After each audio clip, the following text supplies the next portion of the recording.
Alright all, today I'm just going to be cleaning up a bit of a stock. Some of the stock I've got before testing. Just got mainly some Dreamcast stuff, as you can see here. Um, Also got some Sega Game Gear stuff, if people are interested in that kind of thing. And some other little bits and pieces.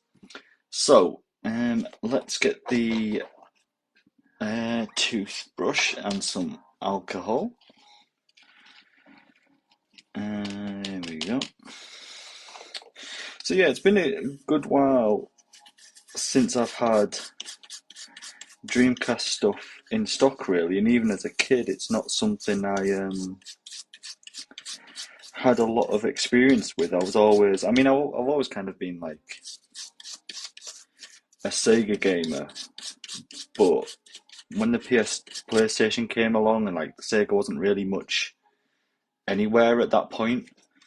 Um, Not at least over in the UK. Obviously, there was like the Saturn and the Dreamcast and stuff, but compared to the marketing of like the PS1 and the PS2, the Dreamcast just kind of missed out over here, or at least from my opinion. So I don't have much experience with kind of playing a lot of Dreamcast stuff, or at least not on the console itself. Obviously, all of its ports over the many, many years, especially when you're looking at something like this where you've got like House of the Dead 2 and things like that, which House of the Dead is definitely one of my most favourite franchises ever in gaming. Such a good daft little series. I think that's mainly because I'm really fond of it from when I was a kid. So like again over here in the UK when the arcades were busy and like I was just a wee lad. Um, the most flashy. I was a gamer even as like a gamer as a kid, and I remember stuff like the arcade machines were like one of the best places you go to kind of like show off. And obviously at the time you had things like DDR, your dance mats, which I used to go on and to be honest with you, show off as best I could back when I was a lot younger. Um, but like light gun games were like you looked so cool. You could like proper just show off on a light gun game, like Time Crisis or kind of like House of the Dead. And then you have your more obscure ones. Like I always remember there's that Jurassic Park arcade game, arcade shooter where you actually shoot a dinosaur's ass to stop it crapping on you so you don't lose a life, which is absolutely fantastic because that's the kind of content I enjoy from my late 90s, early 90s arcade machines. But yeah, this is coming up a bit nicely. I had one of these in. I've had a few of these come in. You might have seen that I actually did a video cleaning up one of these exact ones earlier as part of another TikTok video, and that one came up really well as well. It's such a pity so much of this tech just gets greyed out and dulled by, either being neglected or being left out in this zone as what happens with NES and SNESes and all that kind of stuff. But we should be able to get this looking a lot better. Looks like we've got some dirt in there. Can I get that out with just a little touch of the screwdriver? Yeah, we can. Cool, it's coming off. It's coming off, it just needs a good scrub. But yeah, like I say, not played much Dreamcast as a kid just because PlayStation was already on the scene over in the UK. But the idea of playing light gun games at home was absolutely like fascinating to me. Playing stuff like Time Crisis, like is it Project Titan, the PS1 game? Something like that. That was a really, really good game. But yeah, I think they brought over one of the Time Crisis on PS2, and I actually had like a bazooka with it, and that was really a really fun game. But yeah, so like I'm always interested in what kind of other games people. I think I put this on my last live chat as well, which is like what is everyone else's like first game that they ever remember playing. I spoke about this last time. Mine was Sonic 2 for the Sega Mega Drive. It was actually my dad's Sega Mega Drive. but I remember playing it as a kid and absolutely loving it. I was so blown away with like the graphics and the blast processing, that cool stuff. Um, but no, so I've not really had much chance to play much Dreamcast, which I should rectify. Like I said, I've played a lot of the ports, and obviously, I can't get this bit of muck off. Obviously, one of the machines that spring to my mind that got an arcade, apart from the arcade on Dreamcast, was Daytona USA, which, again, I don't know about many people around the world, but over here in the UK, the Daytona main theme is just kind of burned into my memory. Even though I feel like I didn't actually play it a lot, it's the one sound I kind of associate with like arcades from back in the day was the Daytona, because it was absolutely fantastic.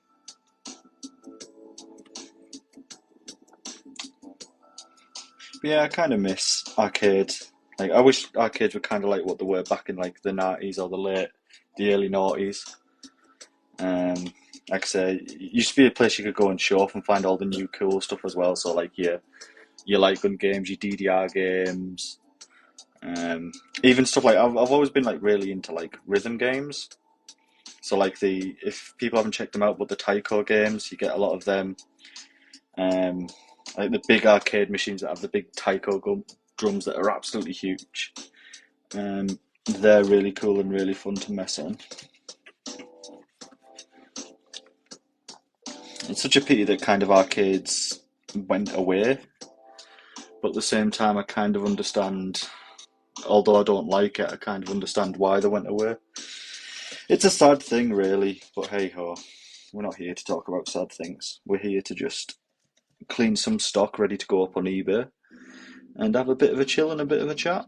So if anyone's got any kind of questions about some of the stuff I do on YouTube or any of the videos I've kind of already got on my profile, or just want any kind of general gaming question or whatever, or just want to speak about the day, leave a comment and we can have a chat. Otherwise, just enjoy what I'm hoping is very cool sounds and music while I just clean some old gaming tech, to be honest with you.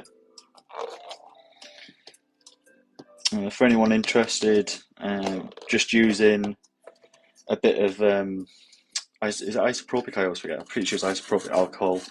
That shouldn't really damage this at all.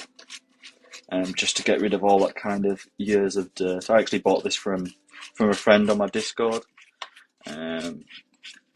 Just to get some new stock in, just to give it a bit of a good clean. Get rid of all of the marks that I can, ready to sell on to whoever wants it.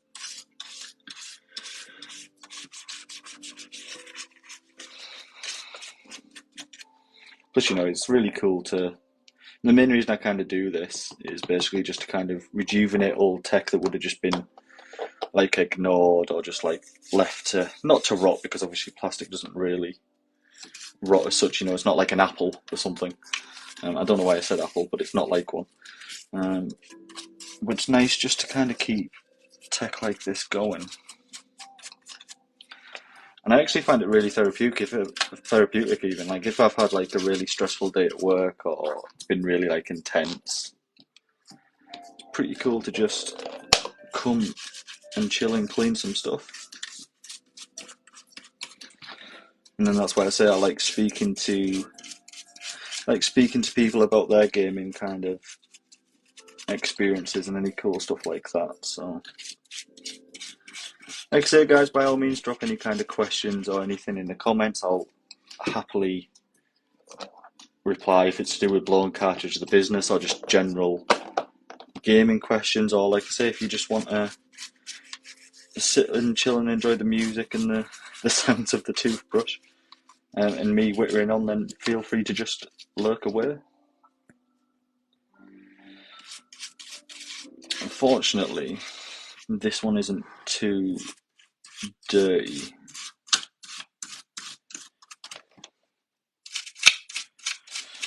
This one's in actually a really good condition. Don't get me wrong, it's got some marks and some scratches and stuff, but I mean, tech this old, you're going to have marks and scratches, really. But we'll do our best to get it looking a lot cleaner. So how I like to clean a lot of this stuff is I will kind of give it a scrub down like this with either a toothbrush or a bit of alcohol or a wet wipe, like an antibacterial wipe, before kind of giving it a test. A lot of people like to do their testing after giving it a clean or before. You know, it depends what camp people sit in. I prefer to clean before a test because you find a lot of stuff I buy, especially if you see some of the Game Boy videos that I've done on the past on this and on YouTube. You can fix so much tech like that with just like a bit of a clean.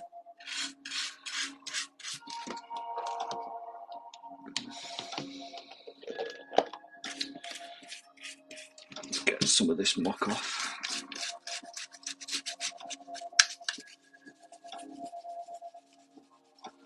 So yeah, like I said, if anyone's interested in what kind of stuff I sell or is interested in any kind of the stock that I'm showing as I'm cleaning tonight, it will be going up on eBay sometime soon.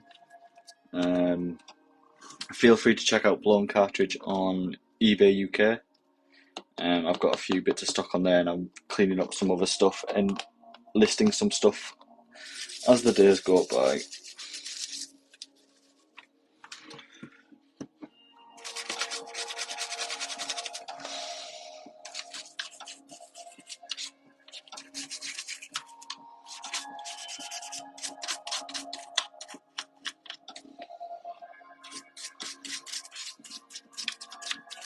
Yeah, it's already starting to look a lot better. Don't get me wrong, it's still dirty, it's going to take some time, but this toothbrush should get rid of most of the grime, I'm hoping, and then we'll just be giving it a wipe down.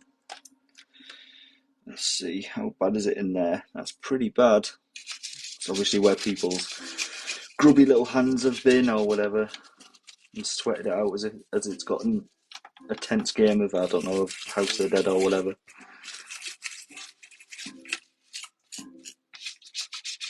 There we go.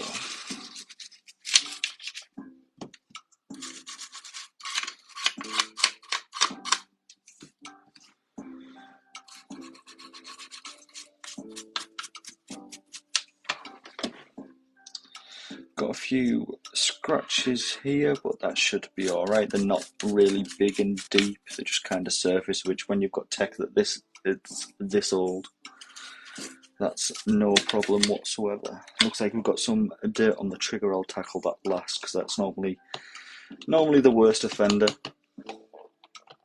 But it is definitely nice to get rid of some of this kind of crime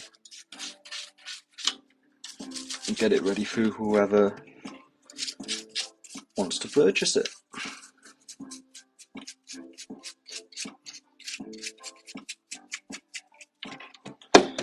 Right.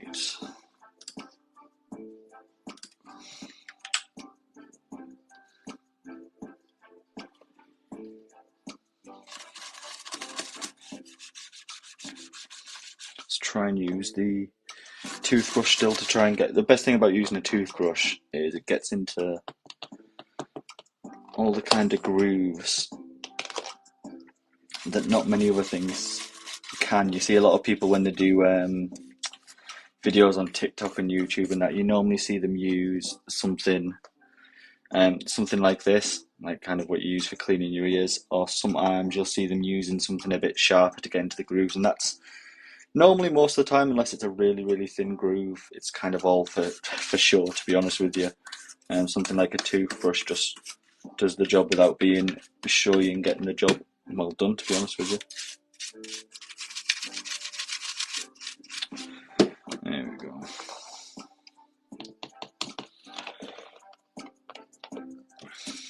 Let's try and get in all the kind of screw grooves as much as we can.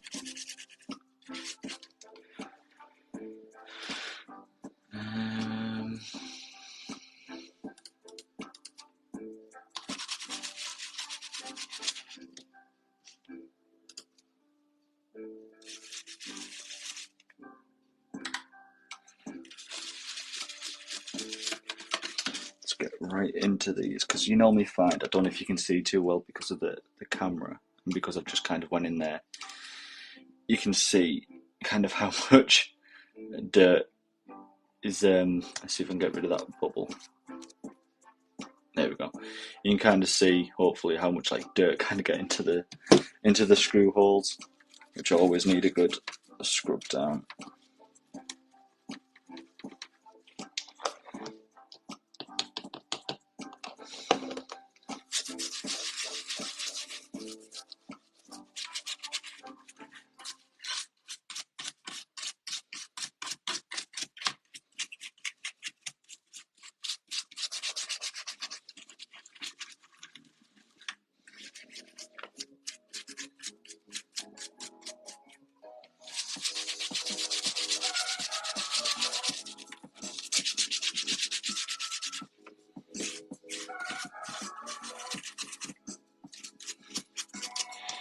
There we go, starting to look a lot better.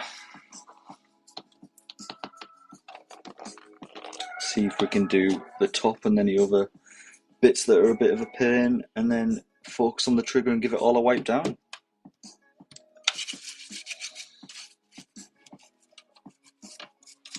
Like I say, I've kind of all got a mixture of stock that I'm cleaning or planning to clean on this stream. I've got the actual Dreamcast itself. I've got one of the old VMUs, if you can remember when these guys were a thing, and the Sega Game Gear stuff as well.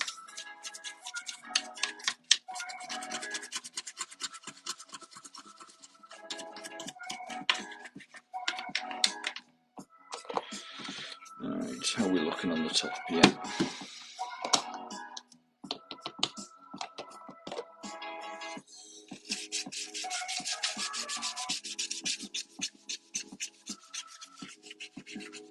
Trying to be careful to not get too much on the label, because we want to keep that intact, as much intact as we can anyway. Warning, don't point this gun at anyone. Yeah, it's good advice. Don't think it'll do much harm though, I can imagine.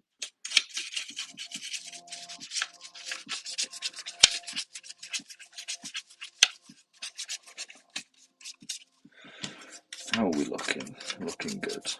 Definitely looking cleaner, which is what counts.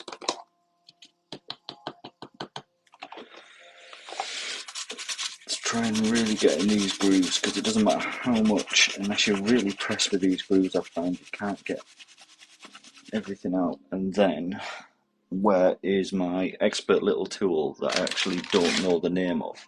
That all it does is, here it is. All it does is puff out some air, just so I can see, rather than wait for the foam to not dissolve. The other one, evaporate. That's the one. There you go. How are we looking? Not looking too bad. There's still some kind of on the yonder side of it. We'll try and get out. Come on.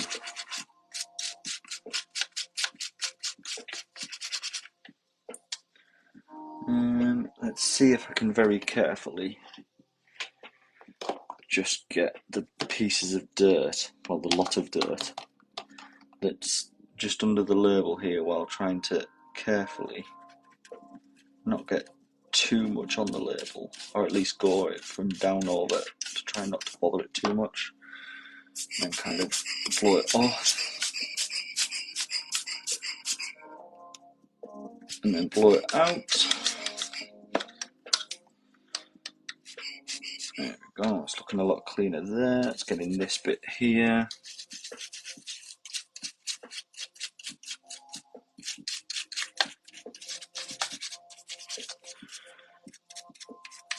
Yeah, definitely looking a lot better.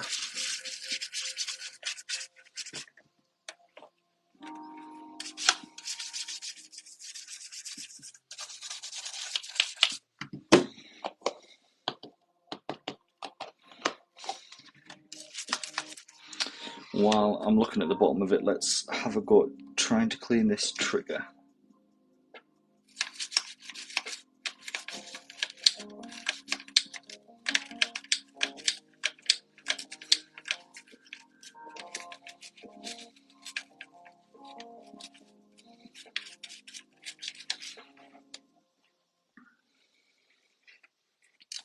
Let's try and get into these little grooves as well.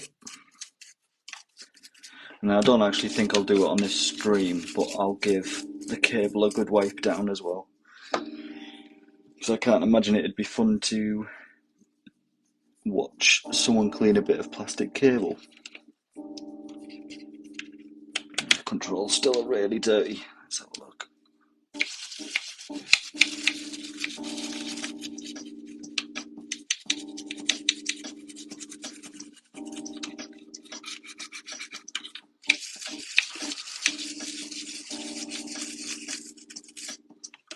Let's also get the inside where the VMU sits, because that's pretty disgusting. Nothing we can't do with the trusty toothbrush. Yeah, sometimes it's quite nice just to kind of sit down and clean some stuff and have a chat. Find it oddly therapeutic. While also it means I can just go about and get some stuff listed once I've cleaned and tested everything. Let's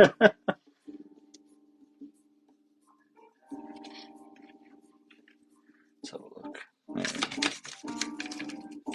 Trying to see the best angle I can kind of show you guys the muck that's coming off this thing while also trying to clean it. So not far off the toothbrush doing its job and just getting ready for a wipe down.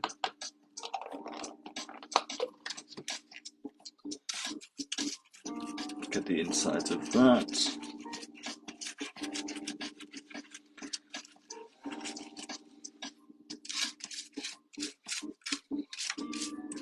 There we go. So it might look mucky and dirty and grimy in places at the moment, but it's all just kind of the residual alcohol that's just kind of sit with the dirt on it. Once I start just wiping it down, it'll look a heck of a lot better. Just make sure we get in them screw holes.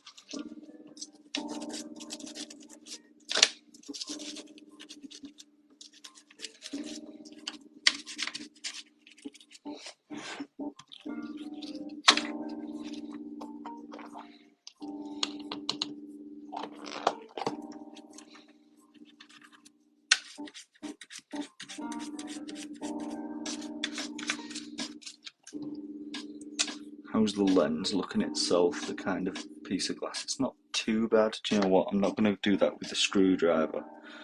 Not the screwdriver, bloody hell. No, definitely not with the screwdriver. With the toothbrush, I'm just going to very delicately clean it with these little ear cleaners. Earbuds, whatever they're called. Looks like we've got some in the groove down here as well. We're nearly there with this, I think. Ready to start at least just wiping it up and getting it back to being sorted. There we go. Oops, just knock the camera. There we are. Right, I think we're near good to give it a wipe.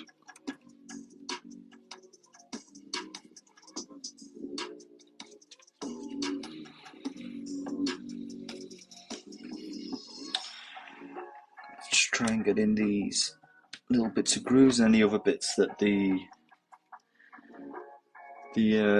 anti-back wipes won't get in to, because it'll just be a bit of a pain.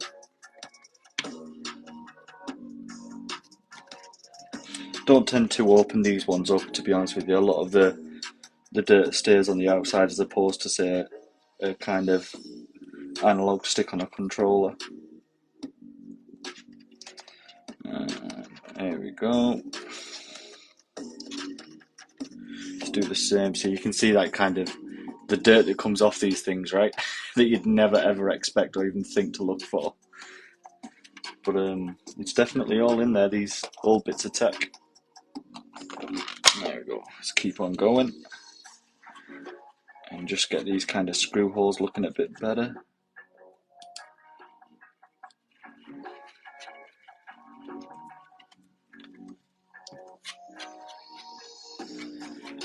There we go.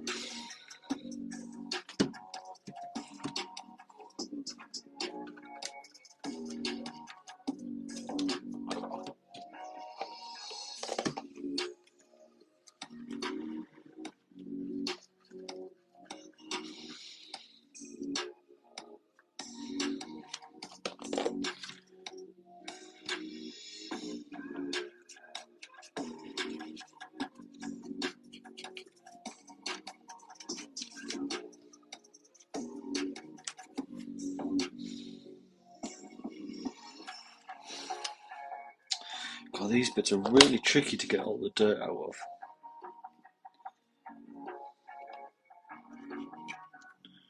Let's see. Might be a job if I can fit the screwdriver. I keep calling it a screwdriver. It's definitely not a screwdriver. It's just a toothbrush.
Right, that should be good now to just have a wipe over, and then any bits I've kind of missed I'll go back and do. So let's get an antibacterial wipe and start getting rid of some of the grime that's left over from the alcohol. And it should, yeah, look at that, it should start to come up really, really nicely. Let's see if we can get this looking really good, because I don't see actually many things like scratches on it or anything either. It's in a really good condition, just dirty. Just needs a bit of love and a bit of cleaning.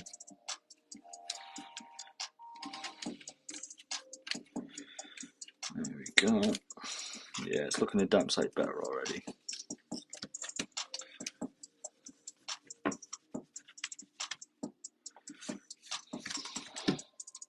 It's always nice to clean these things up, to kind of get them back to some kind of working or good looking state, condition, etc. See if I can get the wipe right in there to get rid of some of the dirt from the VMU holder.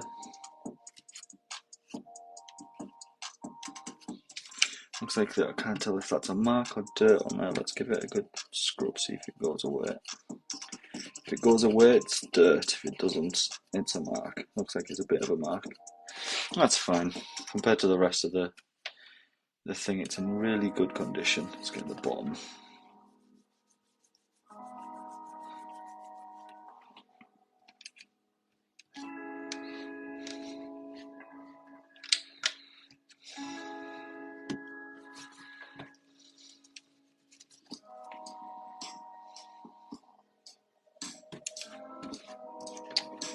There we go. Now I don't know. I'm quite soon off finishing this one. I don't know what to move on to next. I'm hoping to at least get the Dreamcast done on this stream, because that one is pretty disgusting. Like, unfortunately, I've not got any of that retro bright stuff to kind of get rid of the staining. But we'll see what we can do with our toothbrush and a bit of alcohol and a bit of elbow grease. Let's clean that trigger down. How's that trigger sounding? That sounds good to me.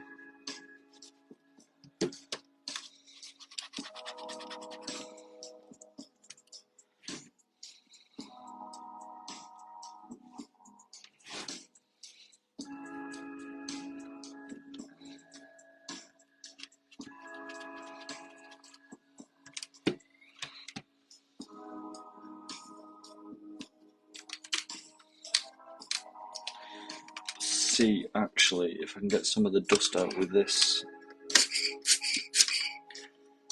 I'm just doing it a little bit.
Yeah, it's looking really, really good. I'm really happy with it so far.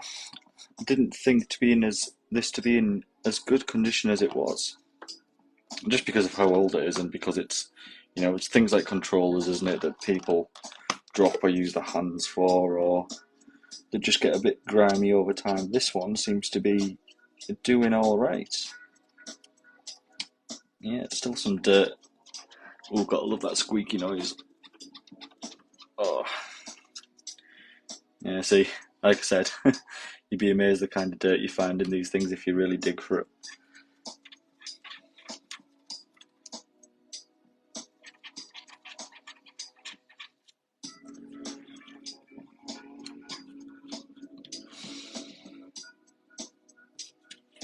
There we go. Not too long now, I think, and it should be nice and clean.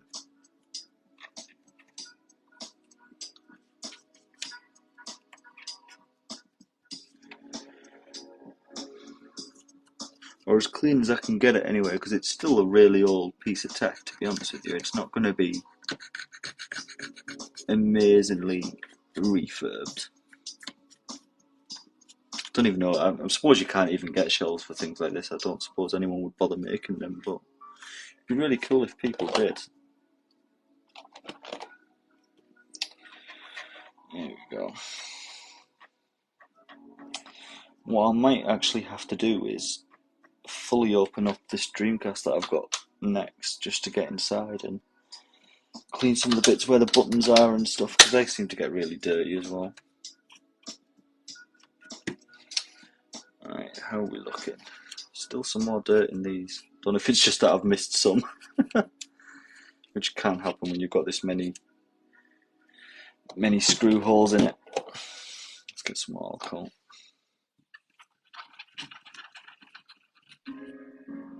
Yeah, there we go. It's lifting it up a bit.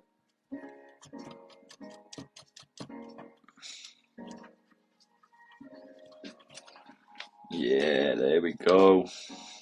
Little wipe down now.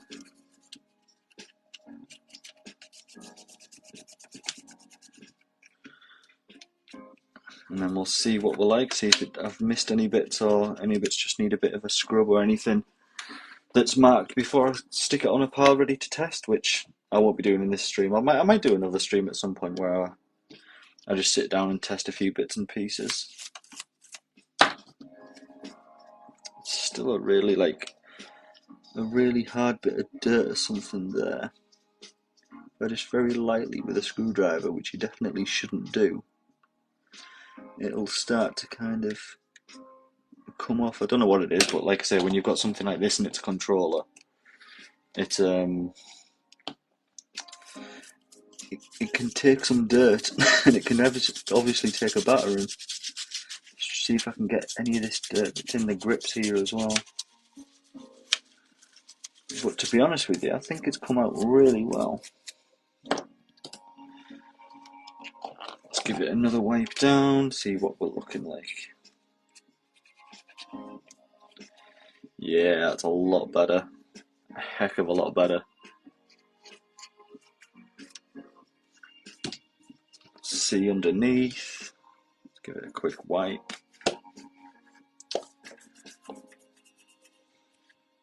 Especially where like the trigger in the main hand goes, the palm, or whatever the heck you call it. Doesn't have too much grain on it either, which I'm really, really glad about. Whoever buys this on eBay will get a good do. It's nice to see this in such decent condition. Do you know what? There's still a few of them screw holes there that need a bit of attention, just to get some of that dirt out.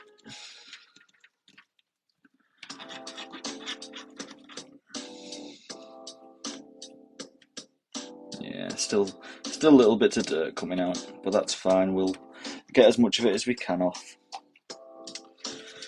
And there we go. Alright, time for one last little look over. Let's see what we've got. So, we've got a little bit of scratching and marks on here. But again, you can see it there. Nothing too major. That's probably the worst mark on the entire thing.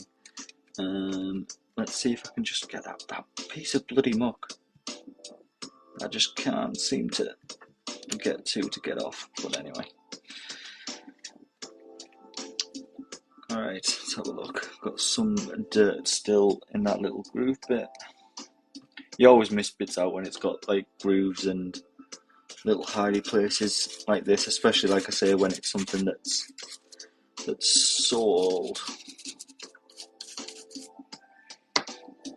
Let's try that again. How's that looking? Better? Way better. Let's see if we can just get rid of some of that dirt in there. Get rid of some of the dirt where the controls are. There's still some right in the bottom here as well. It's really hard to get to. See if this loosens any of it. Hopefully it does. But yeah, I'm hoping to try and pick up, to be honest with you, very selfishly pick up a copy of House of the Dead 2 for Dreamcast so I can test it.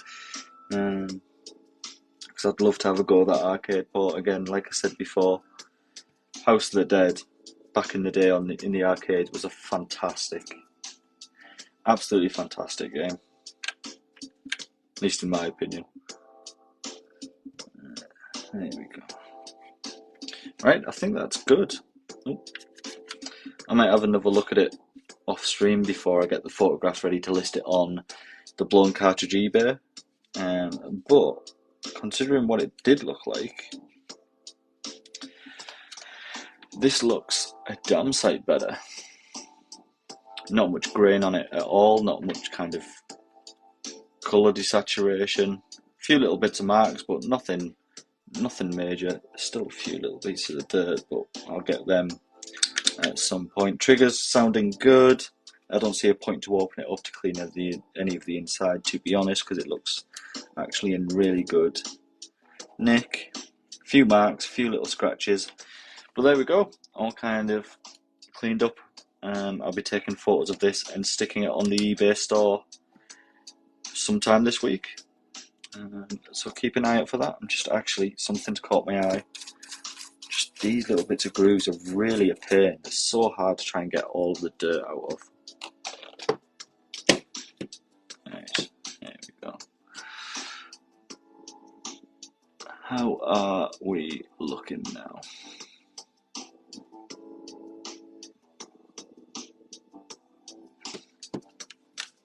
Way better. Way better.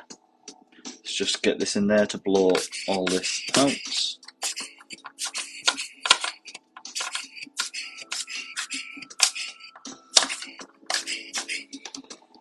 Try and get all the dirt out with it as well.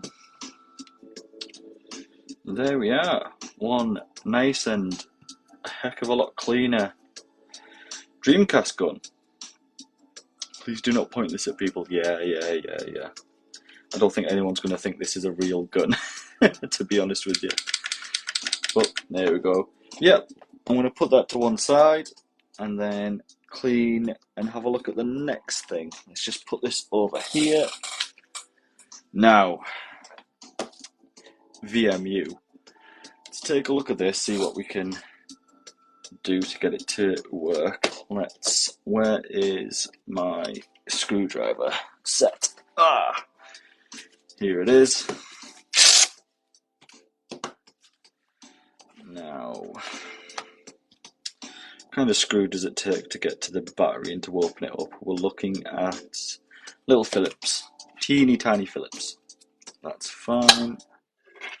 Let's put that here to house the screws. Is this small enough for you, sir?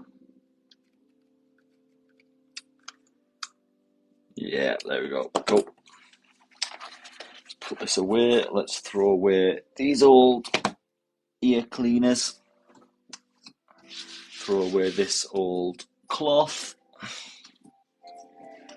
And get started on this VMU. So it looks in pretty good condition. I haven't seen one of these for a very long time. Screen's a bit dusty, but I'll try and clean that up where I can. Buttons feel alright. It's not turning on It could just need a new battery because of how old it is. It's got a few scrapes and bumps, but I mean, again, tech this old, you're gonna have scrapes and bumps. Right, let's have a quick drink.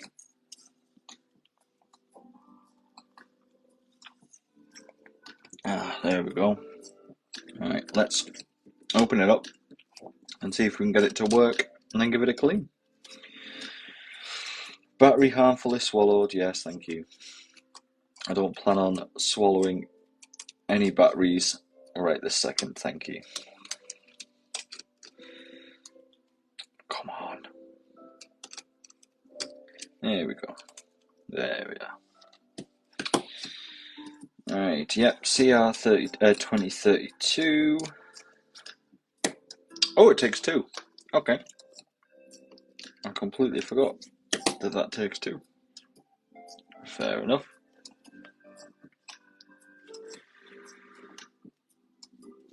I'm pretty sure I've got two just over here somewhere. Where have I put it? So I've got one here. Fancy as heck Duracell one. And then I've got another one here. And they're an absolute pain to get out of this really crappy battery plastic.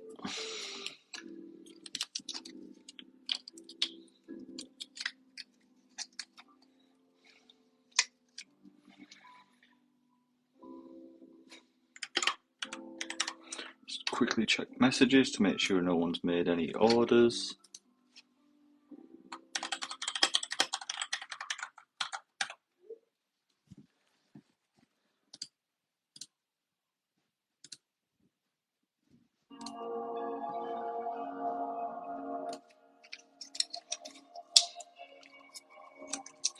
Gonna have to get some scissors. There we go.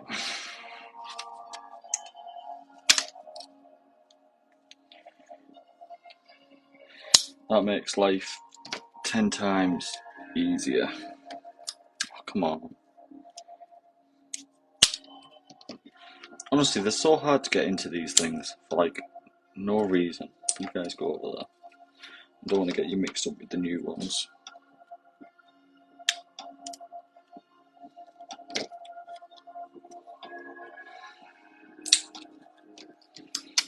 Oh, come on. There we go.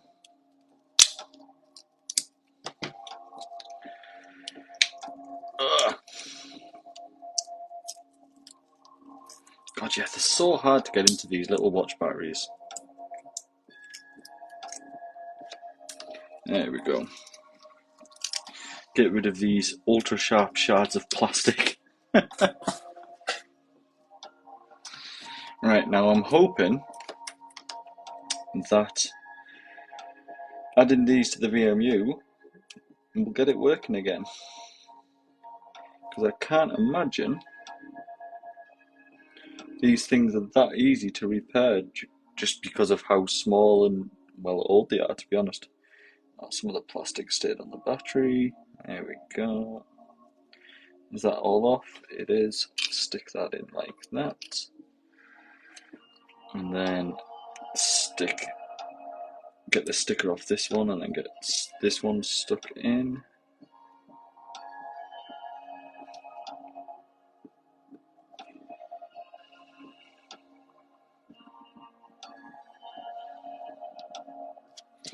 There we go. Now, hopefully, that sounds good.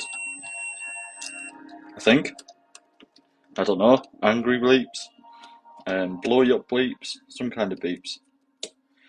I've not not got a clue what was happening there. I think it was just making contact, and because this thing's always on, it kind of powered up. Hey, there we go. Look at that. Thinks it's the 1st of Jan. It's absolutely not the 1st of Jan. I don't care what day it is, actually. I just want to test that all the buttons work. Yep, fine. It's not, that's not the time, but yes, fine. Sega VMU. Wow, look at that. Free game. That, oh, that's all the save data, isn't it? Tony Hawk, Resident Evil. Yeah, Resident Evil. That's cool. What if I press mode? I've forgotten everything about these things. Um, yeah, so no, that's the game stuff where you can put games in. But I'm glad it works. No saved games. Yep, that's fine. Huh, that's cool. In that case, I'll probably just give it a bit of a clean up. I might open it up as well to kind of scrub the insides a little bit, with it being kind of see-through and magical things. So yeah, let's do that. So I'm glad it's working. We can chuck these old watch batteries away. I'm glad I actually had some spare watch batteries left around the house, to be honest with you. It's not normally something I tend to stock in. You don't need them that often. I think the only reason I had them once upon a time is I need a slightly bigger screwdriver. For things like the Pokewalker on Pokemon Silver and stuff like that. I've obviously got tons of Game Boy batteries in, so I can keep the save running on old Pokemon games and old like Game Boy Advance games. Yes, thank you for bleeping. There we go. Right, okay. So as far as I'm aware, it should just be 4 screws on the back.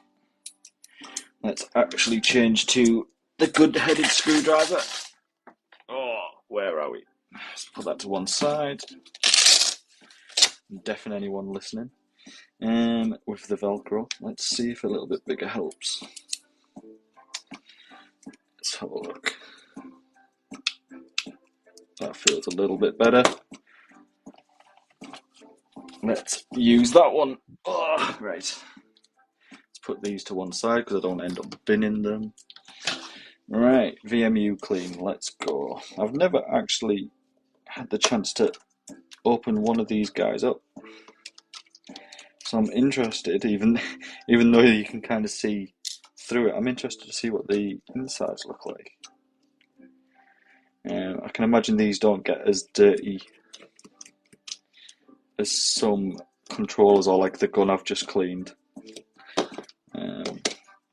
I'll probably give these screws a bit of a wash as well because they look a bit disgusting on the screw heads. Come on, there we go. Yeah, I honestly can't remember this taking 2 watch batteries to power, but it's been that long, like I said, until I've had like Dreamcast stuff in. There we go, that's the last one. So in theory it now should just... Does it just pop up? I don't think I'm missing a screw anywhere. All looks fine to me. There we go. Alright. Will that just pop down? Or pop it up? Ah, of course, yeah, because of the top. Silly me. Okay, so that's kind of not opening how I thought it would, but that's still fine. I might be able to just clean it without going all the way into it, hopefully. Because I don't particularly want to disconnect any of the speakers or anything or to go that far. It looks relatively clean. What I'm going to do is just leave it open like that. Get the trusty toothbrush and a little bit of alcohol and just clean it up a bit. Especially now I'll be able to get into the grooves.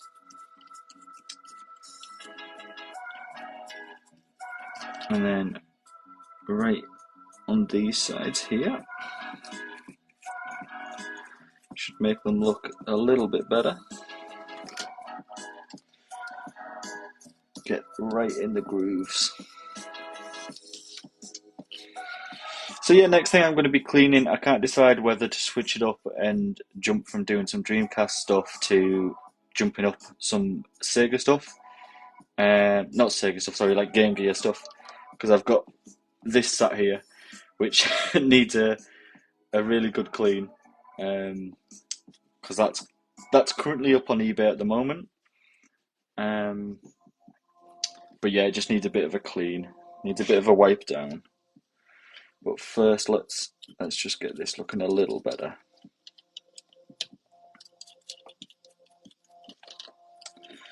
what I'll probably do is just use the screwdriver for most of it with a little bit of alcohol. And then, as usual, get a little bit of anti-back wipe on it, and it should be good to go. And then it will be getting photographed at some point to go up on the eBay store to some lucky bugger who wants to buy it. Because again, all this Dreamcast stuff I've got in lately is in really good condition. Alright, there we go. Didn't need too much for clean, it's only a small, delicate little thing. Let's pop this all back together. Oops. There we go. Start washing the screws down a bit as well, because they're a bit kind of disgusting. So I'm just going to swish them just off screen here in a little bit of alcohol, which sorts them pretty much right out. So we'll screw this back together. I'm glad it's actually working. Like, again, I didn't know it took 2-watch batteries. Oops, where are they? There they are. Luckily, I had some in stock. But you can never tell with these VMUs whether they work or not, especially when they take such batteries that aren't really used anymore, especially 2 of the buggers. There we go, it's looking good. Then one final screw.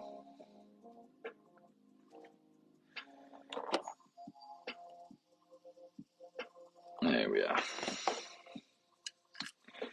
Now let's start screwing it back in, because all the alcohol will just evaporate. That's 1, 2. Come on, go in. You know you want to screw in, please. There we go. Last one.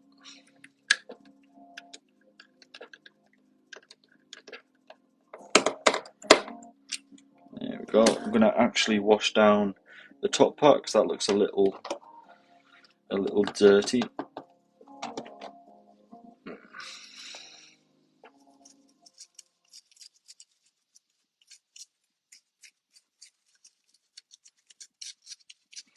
There we go, already starting to look a heck of a lot better.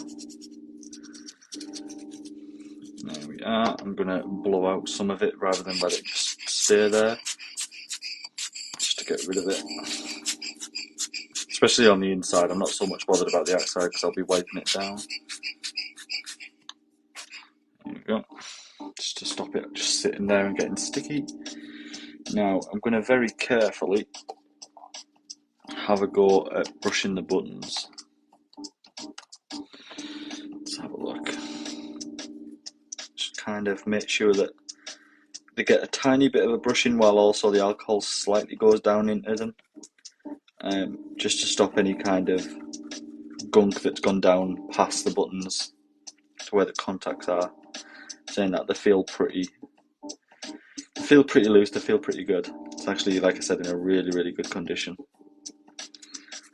We'll just wipe this down, any bits that kind of are loose and have like divots that dirt could go in. And then I'll also wipe it down with a bit of antibacterial tissue, and then a little bit on the screen as well, I think, just to kind of get the bits of dirt and dust that's kind of on the side. So we'll take a cloth and start giving it a good wipe over.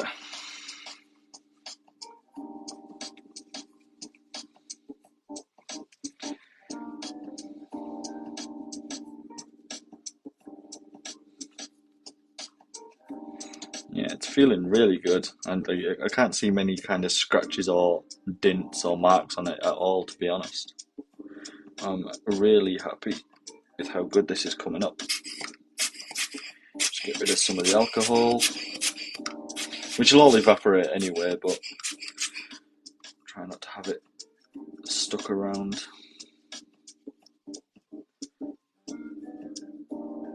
There we go, that screen's looking a lot better as well. Actually, not many scratches, if any scratches at all. Especially once it dries up, it'll look really good.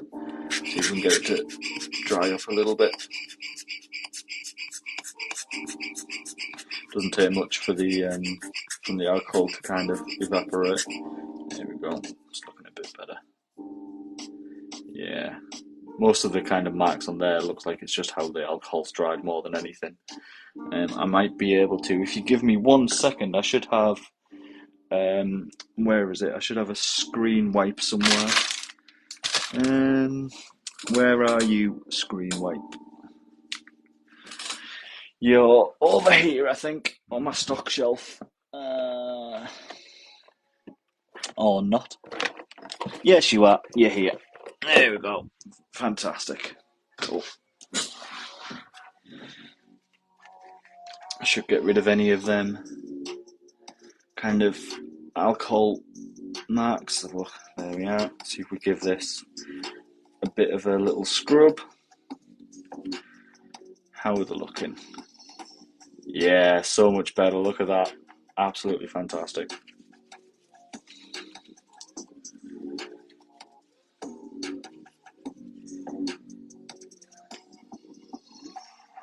Yeah. It's in really, really good condition. Like I said before, a few times now, I'm really, really happy with the condition of this. Let's give the cap a bit of a wipe down and then double check that it still works. Like I said, I got it and it didn't work, but I'm guessing it's just that it ran out of batteries or something, with it being these watch batteries. But we're going to stick some lovely new Duracell ones in it. That's looking good as well. Again, all the kind of liquid looking stuff will just evaporate over time and won't leave any kind of issues or anything. I've never actually seen the VMUs in this colour. I've always seen them in just kind of like the standard grey that comes with the Dreamcast. But this is definitely a nice colour. I'm pretty sure it is an official one as well. Right, let's stick this back on. There we go. Start screwing some batteries back in, and it's going to make them really awful bleeps. 3, 2, 1, bleep. Or don't bleep, just show me up. There we go. Right, let's get this screwed in. Get rid of that little bit of excess alcohol. There we go. And now we should be good to give it a quick mess. Again, it's been so long since I've... Yes, thank you. It's been so long since I've messed with a VMU. There we go. Oh, bless it, it thinks it's the year 2000. Fantastic. Yeah, it thinks it's the year 2000. It's absolutely not the year 2000, in case you need to know. I'm not going to put in the proper date or anything. I'm just giving it a quick test. Yes, that's fine, thank you. Yeah. Alright, what have we got? Again, it's been so long since I used one of these things. Clock. Oh, and a little dog. How cool is that? Gaming was a completely different thing back in the day. Visual memory, free game. Oh, this is all the game saves, is it? Or notes or whatever. Yeah. Resident Evil 2, Tony Hawk. More Resident Evil. What else we got? Is that Choo Choo Rocket? Yeah, nice. What else we got?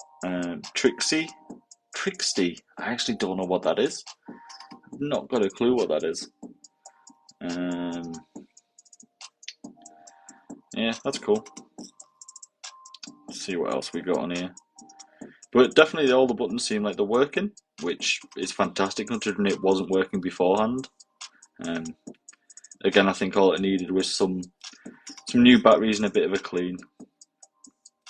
Let's press mode. Go to the playing cards one, see what we've got.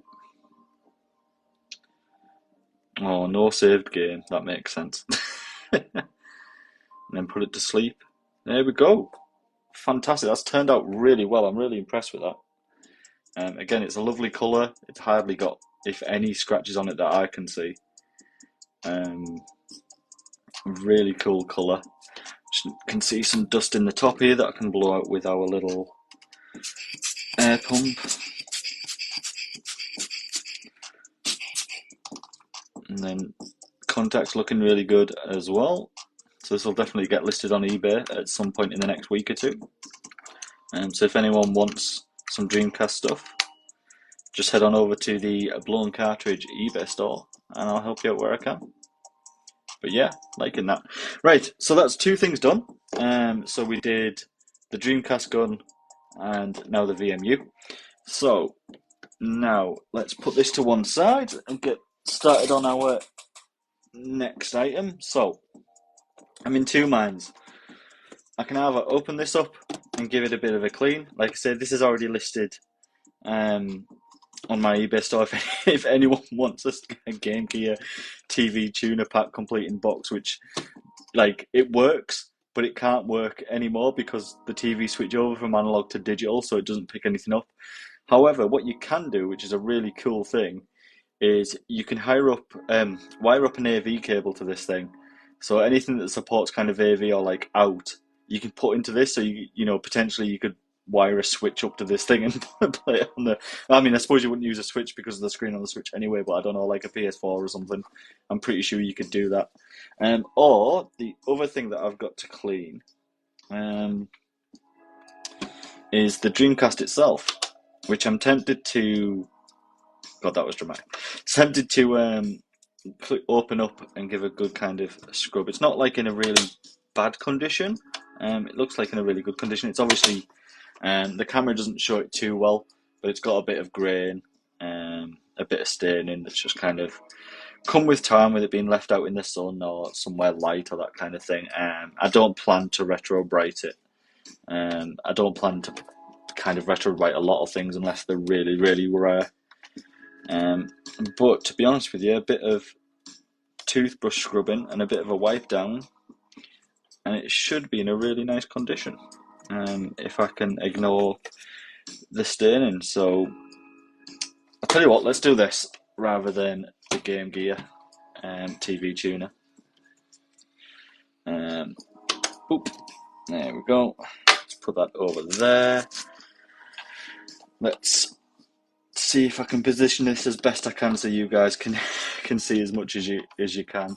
I'm wondering if I can put something underneath it. Let's see what I've got.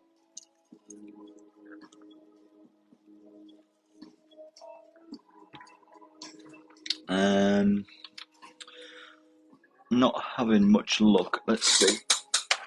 Oh, just put this book under it and see if that helps a bit. Does a little bit. Hopefully that'll help a bit. You might not be able to see all of it, but you should see some of the dirt starting to come off it. Alright, a little bit of alcohol, and trusty toothbrush. Let's just give this a gentle little clean because I don't want to disrupt kind of the drive. I just want to give it a bit of a surface clean before I give it a test. Like I say, I like to give everything a clean before I test it because I found that so many of these old devices just start working again after a clean anyway. especially with Game Boys. Game Boys are notorious for just needing a little clean. Nothing wrong with them. You just open them up with a screwdriver, give them a bit of clean. 9 times out of 10 they'll start working again. Let's just get rid of all this dirt.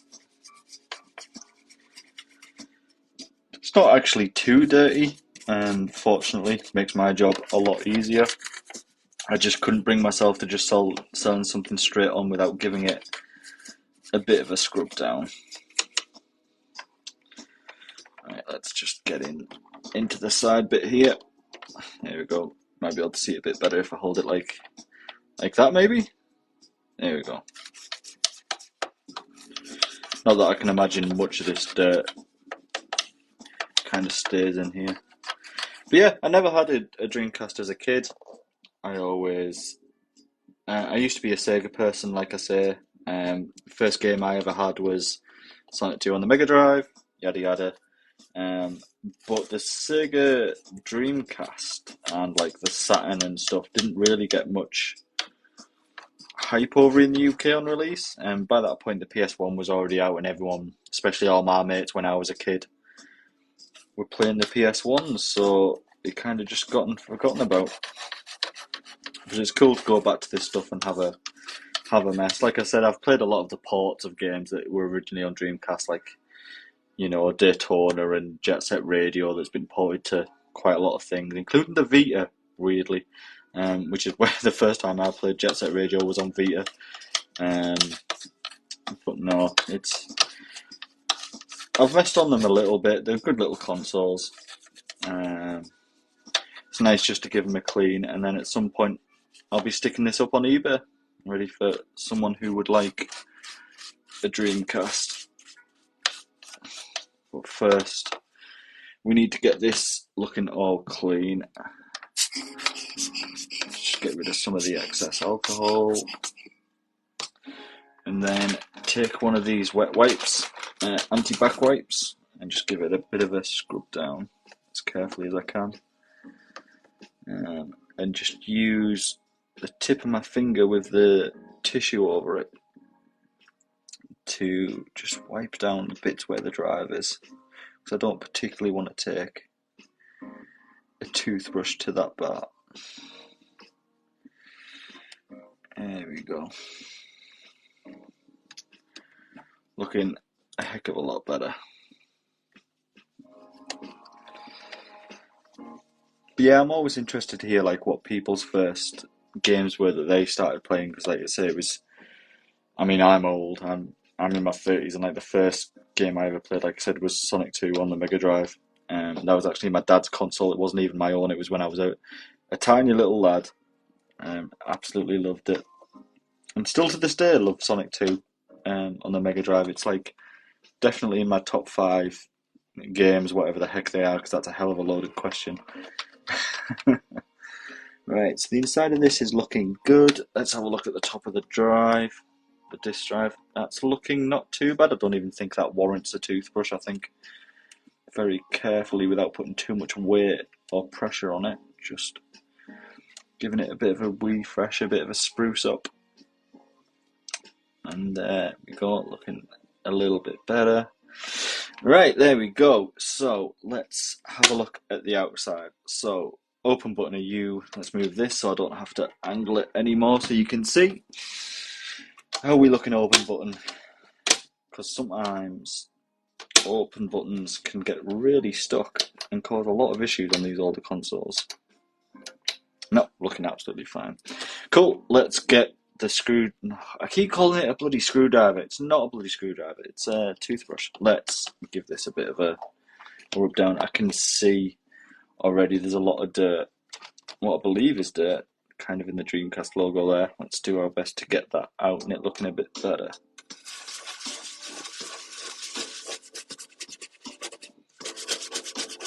There we go. Already looking a hell of a lot better.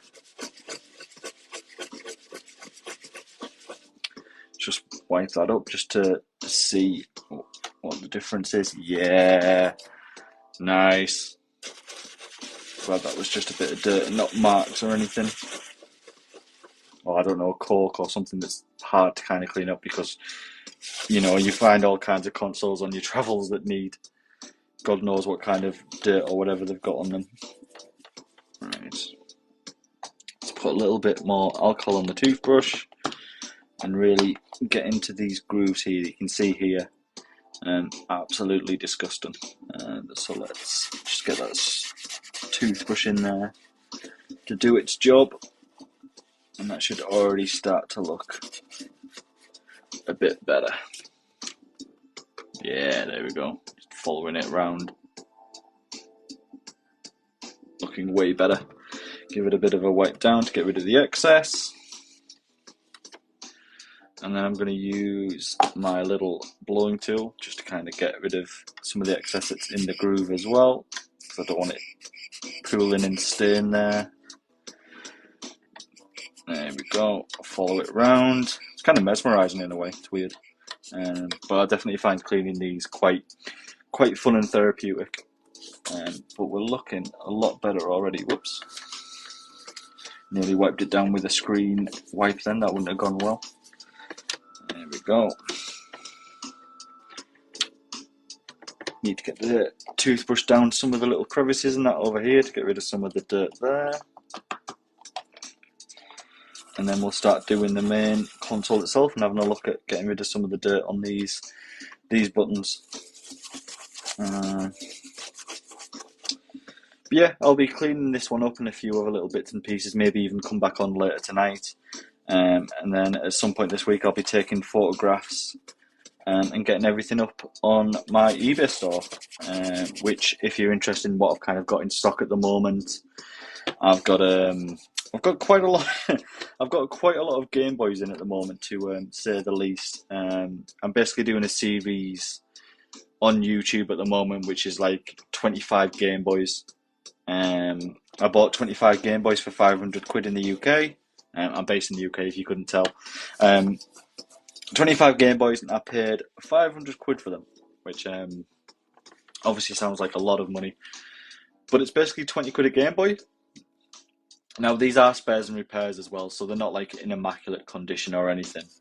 But I'm doing a series on YouTube, which, if you'd be interested, search Blown Cartridge on YouTube. You should find my logo that looks exactly like that little logo there.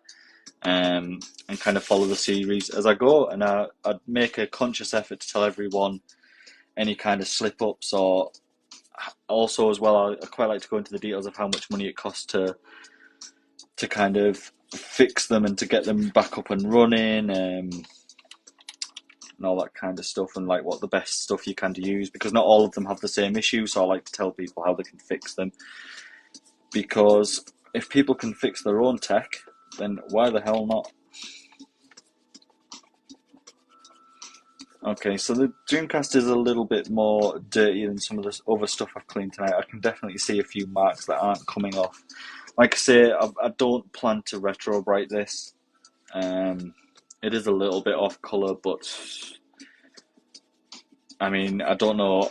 I can't remember off the top of my head how well people want Dreamcast at the moment, but it's not a lot, is it? I don't think there's just quite a few kind of people that would be interested, but it doesn't have a massive kind of fan group.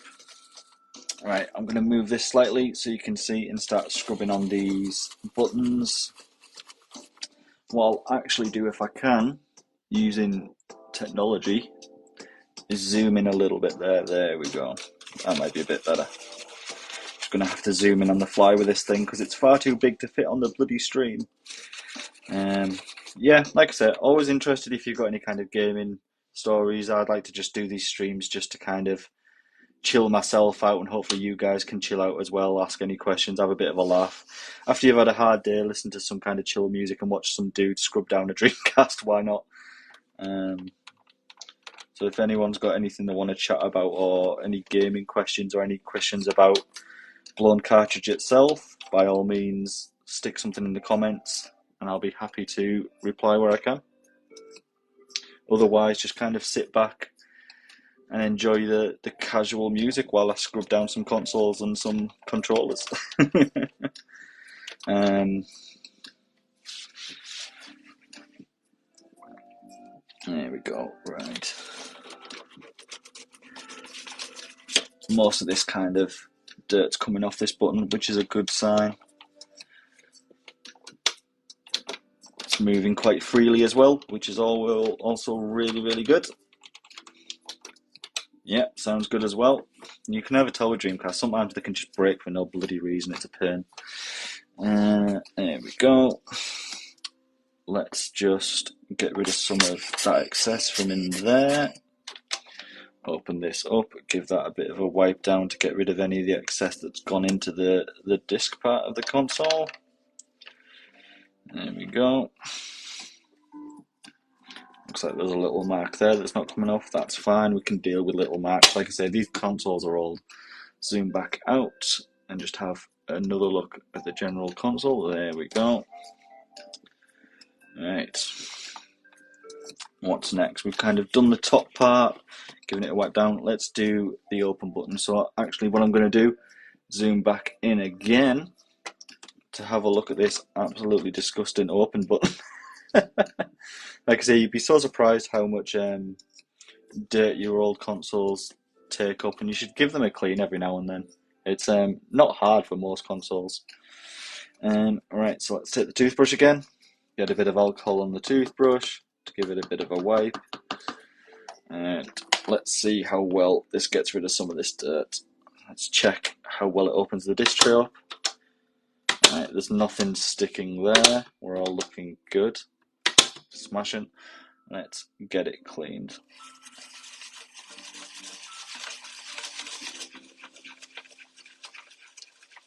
There we go, already looking so much better.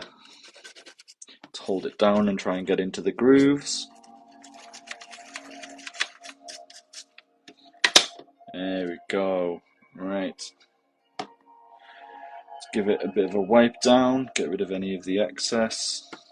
Bit of alcohol. Doesn't matter if some of it goes in, it'll all evaporate over time anyway, because that's what alcohol does. It shouldn't affect anything underneath it. If anything, it'll clean whatever's under it and keep it quite well lubricated. Let's try slamming that down. There we go. Smashing. So that's the top part. Let's start looking at some of the other parts. Let's zoom back out. Zoom back in slightly. There we go. Start looking at the controller ports. Again, not looking too bad, just bits of dirt, which isn't an issue. I'm going to actually put it that way so you can see them all in one go. Get the toothbrush and a bit of alcohol again. Put this into the middle. And just give it a bit of a general wipe down. Try and get it all in them, the kind of grooves and anywhere where just general dirt and dust from all these years will hide. And I mean, isn't it bloody weird to see a Windows CE on a console this old? Wow, Windows CE. That takes me back. Can't imagine many people on TikTok know Windows CE. There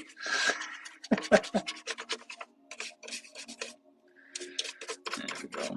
Again, just a little bit of dust in this. I'll give the inputs, the controller inputs, just a little bit of a scrub, just not with too much alcohol,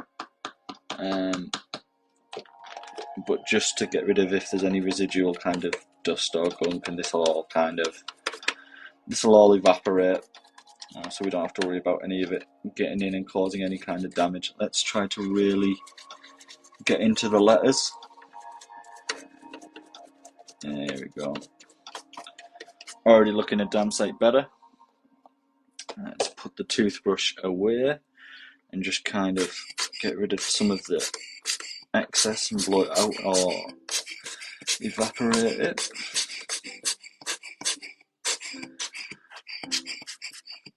There we go, and then just give it a quick little wipe down. Make sure to really get in there so the controllers work and connect as best possible. There we go. Cool. We're getting there with this. Now, let's see how bad the back is. Spin it round. That's obviously where a stick has been. See, this is a really cool thing, right? This might not look too, like if I hide that, if I hide that, this might not look too off colour. But when you compare it with this, whereas obviously where a sticker was at one point, you can definitely see the difference in the colour. But like I said, I don't plan on rewriting this, which is just a bit of a solution you can do to soak them into bringing them back to the original colour, especially for something just like a game, not a GameCube. Sorry, this is definitely not a GameCube. It's a Dreamcast. I plan to just give it a clean down, and then we'll stick it on eBay for someone on the Blown Cartridge store on eBay if anyone's interested. But no, you're welcome to kind of put any questions if you've got any comments or just want to talk anything about gaming or about Blown Cartridge in general. I don't know if any of you guys are from my YouTube, where I run bit more formal videos than this, should we say. I just like to kind of mess and have a chill with these videos.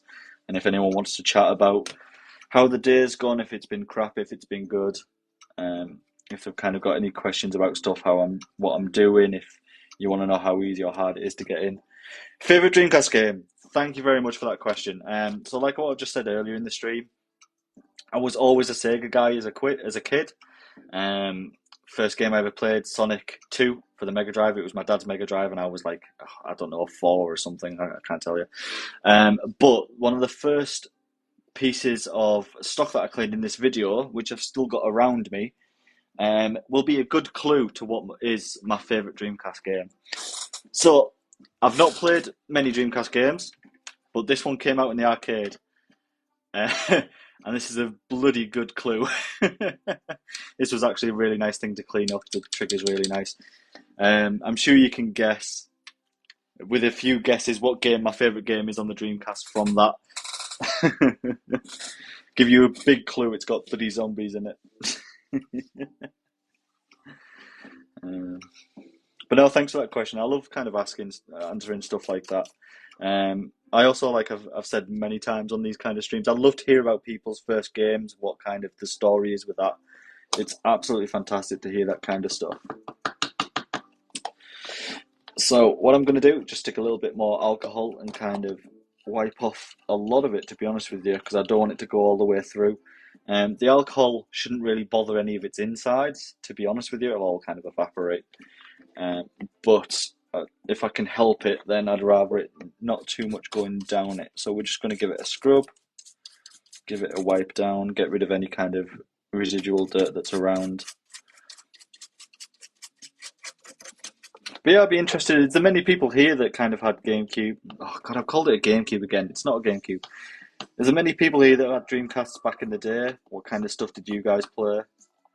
Yeah, man, shooting games. Like I was speaking earlier on this stream, DJ, and what I was saying is like the thing is with things like light gun games like House of the Dead, Time Crisis, stuff like that. It takes me back to like the arcade days.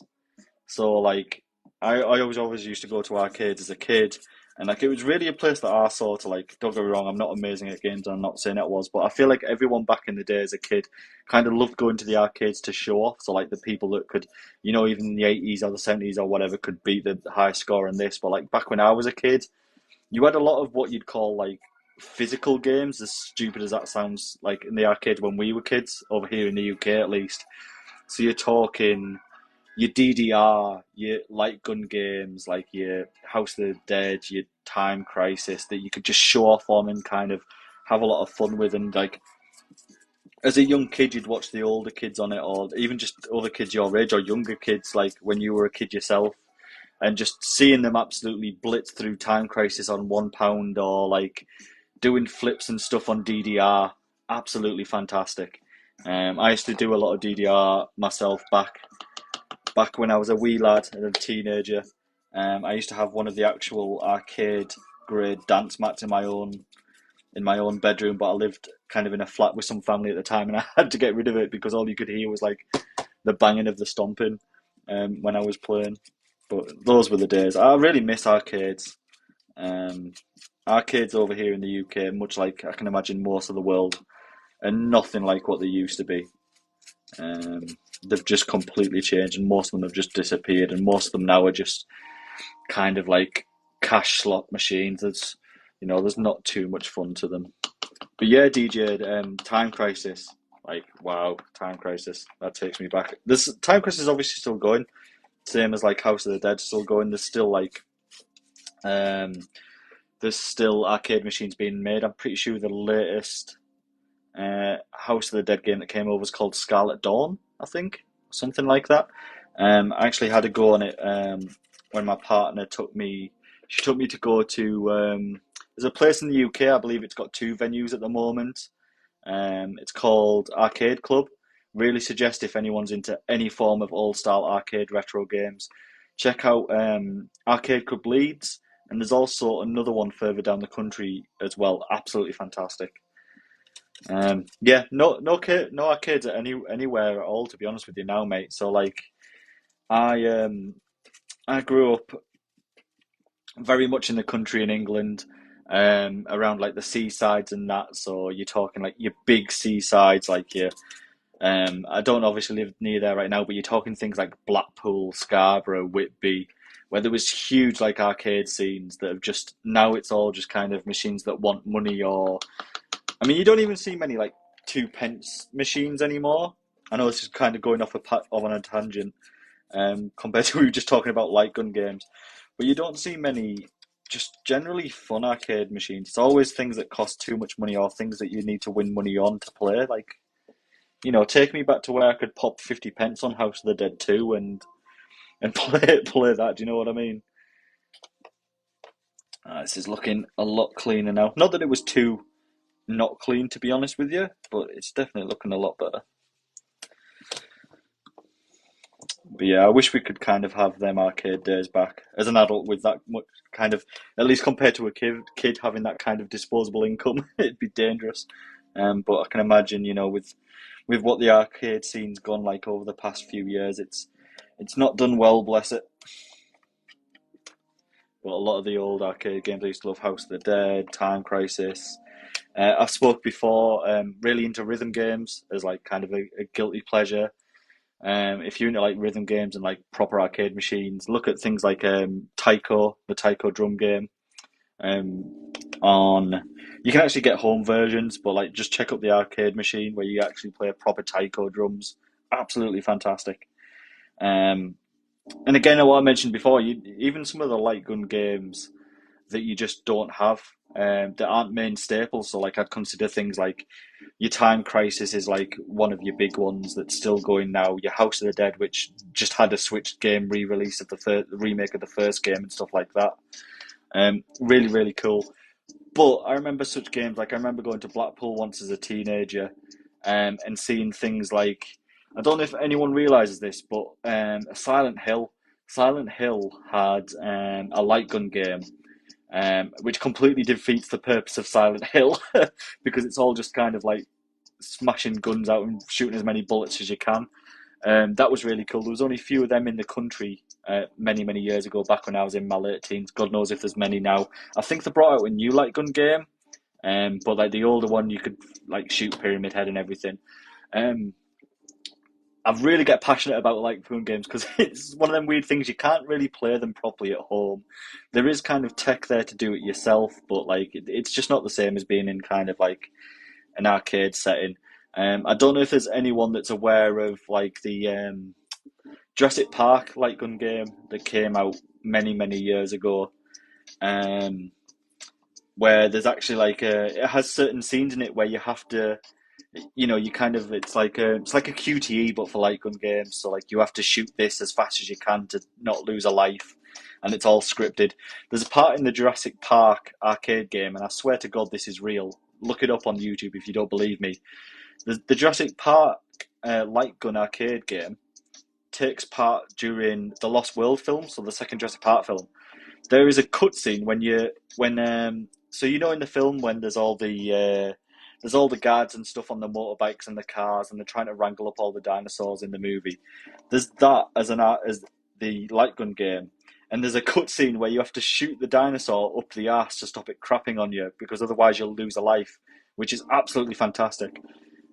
Well, fantastically fun, but it's completely weird. It's just you don't get games like that anymore in the arcade and stuff. And if you just joined the stream to kind of have a chat, we're talking about like the old kind of light gun days and the old arcade days and stuff like House of the Dead and Time Crisis. If you've just joined in, I'm talking about shooting the dinosaurs up the arse. Then I'm sorry you've kind of joined to that, but honestly, if none of you believe me, go check on YouTube the Jurassic Park arcade game and just search like the bit where you shoot it up the arse. It's honestly it exists. It is a thing. Um, but nah, I miss all kind of them arcade games. Really, really cool. All right, how are we looking? Let's give the top another bit of a wipe down. Like I say, you can see, I don't know if you've just joined, it obviously does have discoloration. If I hide that, it might not look too discoloured, or at least based on the camera and things like that. But if you go here, where there obviously used to be a sticker, you can see there's a massive difference between like here and like here. But I don't plan on actually retrobiting this. I plan on giving it a clean with some of the other stock on this stream, and I'll be listing it on the Blown Cartridge eBay. So it's just like a little shop I run on the side. Feel free to check that out. I'm currently running some stuff on YouTube at the moment where I've bought 25 Game Boys and I've been doing them up and kind of fixing them where I can. It's been a really fun series so far.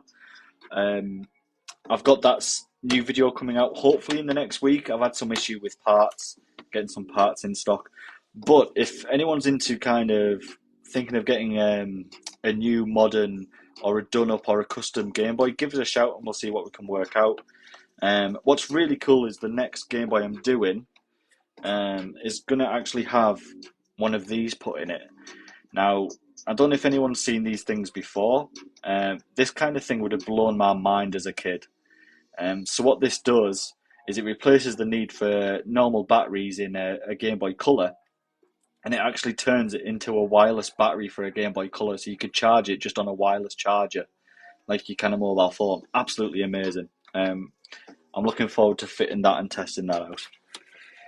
But yeah, let's start having a look at the sides of this.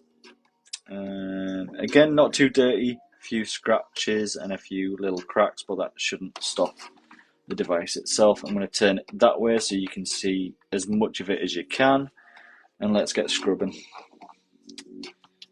But yeah, it's this kind of stream because I started off with the Dreamcast gun and talking of things like Time Crisis and House of the Dead has really turned into kind of like a reminiscing about arcade stream. So if anyone remembers like the old arcade days back when arcades weren't just like a cash grab for, well, as much of a cash grab for money as they are now, where everything's just slot machines and whatnot. By all means, give us a shout up if you remember any of the old arcade games. Mainly, I mean, I can remember seeing them in like the 90s and stuff, so anything far back from that, and I might not be able to remember too much. But if you've got any kind of like arcade stories, or remember any of the, I'm really like interested in the old like light gun games, like I've just said. House of the Dead, your Time Crises, and like I say, some of your obscure ones like the Jurassic Park arcade game, which is really, really fun. The Silent Hill one, like I said, which is really, really fun as well. One of my favourite games, most favourite games ever, Point Blank. Point Blank in arcade, the original one and the second one, absolutely fantastic games. I would actually love one day to own a cabinet of them because they are just so good. There's so much like playtime in them for an arcade game, and the challenges are actually like you can play anything from it just being really simple and having a fun time to it being absolutely mad. Let's just get rid of some of this excess because this console isn't as dirty as I thought it would be. I'll be testing all these before they go on the eBay store, which I might actually do a stream of maybe sometime later this week or next week, if people would be interested in me just testing consoles as I go and having a chat like this. Like I say, guys, feel free to put anything in the comments if you want to chat about anything, or you want to talk about games, you want to talk about your day.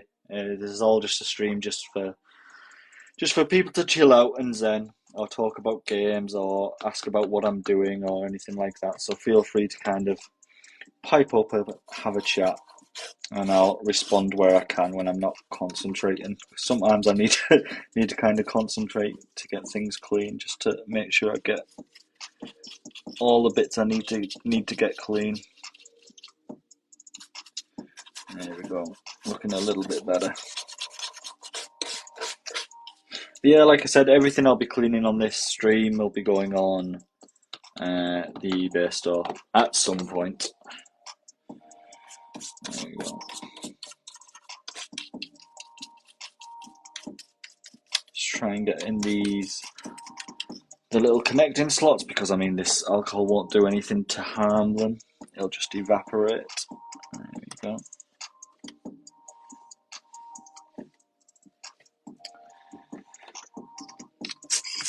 get this in there to get rid of any kind of dust.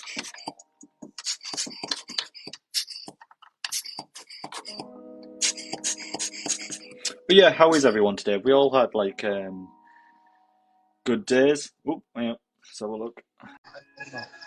Yo, man, Yo, how you doing? hello. Hello, how are you doing, man? What? Did you want to chat or something, bud? Where are you from? I'm from the UK, mate. Where are you from? Syria. Nice, man. How are you doing? Have you had a good day? Mm, English شوية بس English. Oh, sorry. Yes, good, You good? good. Good, man. Good. What's your name? My name's John. What's your name? John. Nice John. John.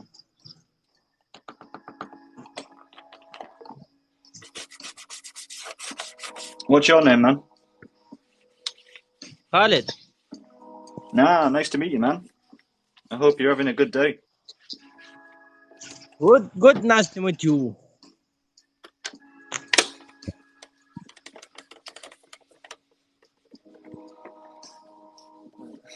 So you into gaming much, man? You play much Sega or Dreamcast?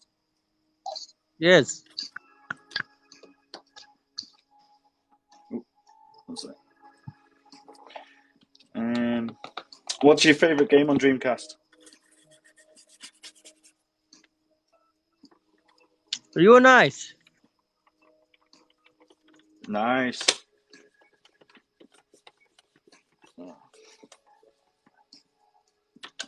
Hey, follow. You follow.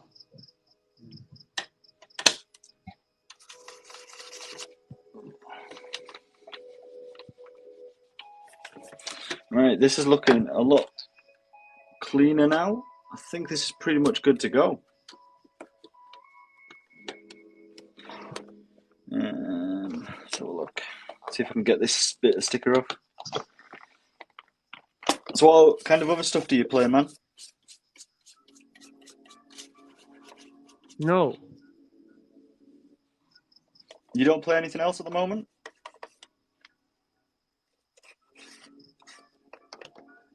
Mm. You speak Arabic. Sorry, man, I didn't quite understand that. You speak Arabic.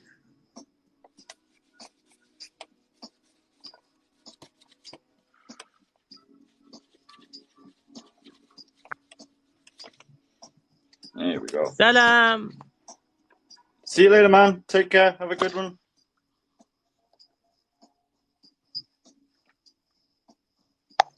Very, very good. Yeah, cool. It's always nice to chat to people about like what the gaming experiences are and that. I'm always up for hearing about people's gaming stories and stuff.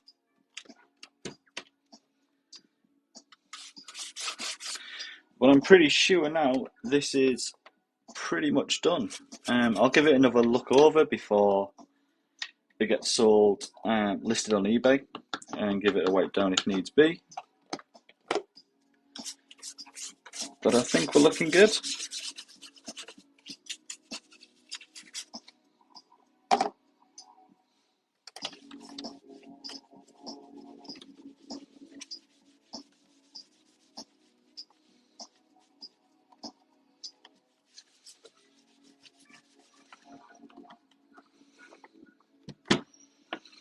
There we go. I think one last scrub down with the toothbrush and it should be good to go. Just on the logo here, I want it to look really decent on the logo. Let's zoom this in. There we go.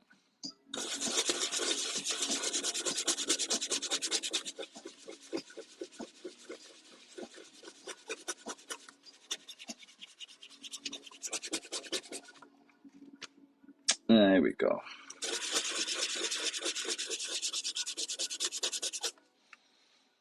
But yeah, feel free to chat, comment a message or any kind of question you've got, guys, and I'll happily kind of answer if you've got any questions about what I do or just want to chat about gaming, or if you just want to chill and watch me clean some gaming related stuff and listen to the sounds of the music and stuff, that's by all means absolutely fine by me. Sometimes we just don't want to talk and have a chat, and sometimes we just want to chill and watch some.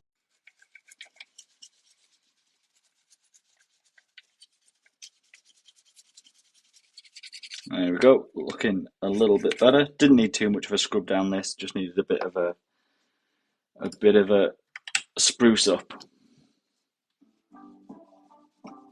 There we go. And then after this, I think I'll move on to the Game Gear TV tuner, which is more of a collectible thing if anyone wanted to buy that than anything, because let me put this to one side and get the TV tuner out. Ah, yeah, this thing. I don't know if many people actually know fully what this thing is or appreciate what it was. So this allowed you to tune into TV back when TV was analog, and watch TV on your Game Gear. Absolutely fantastic little device for its time. Big, massive thing.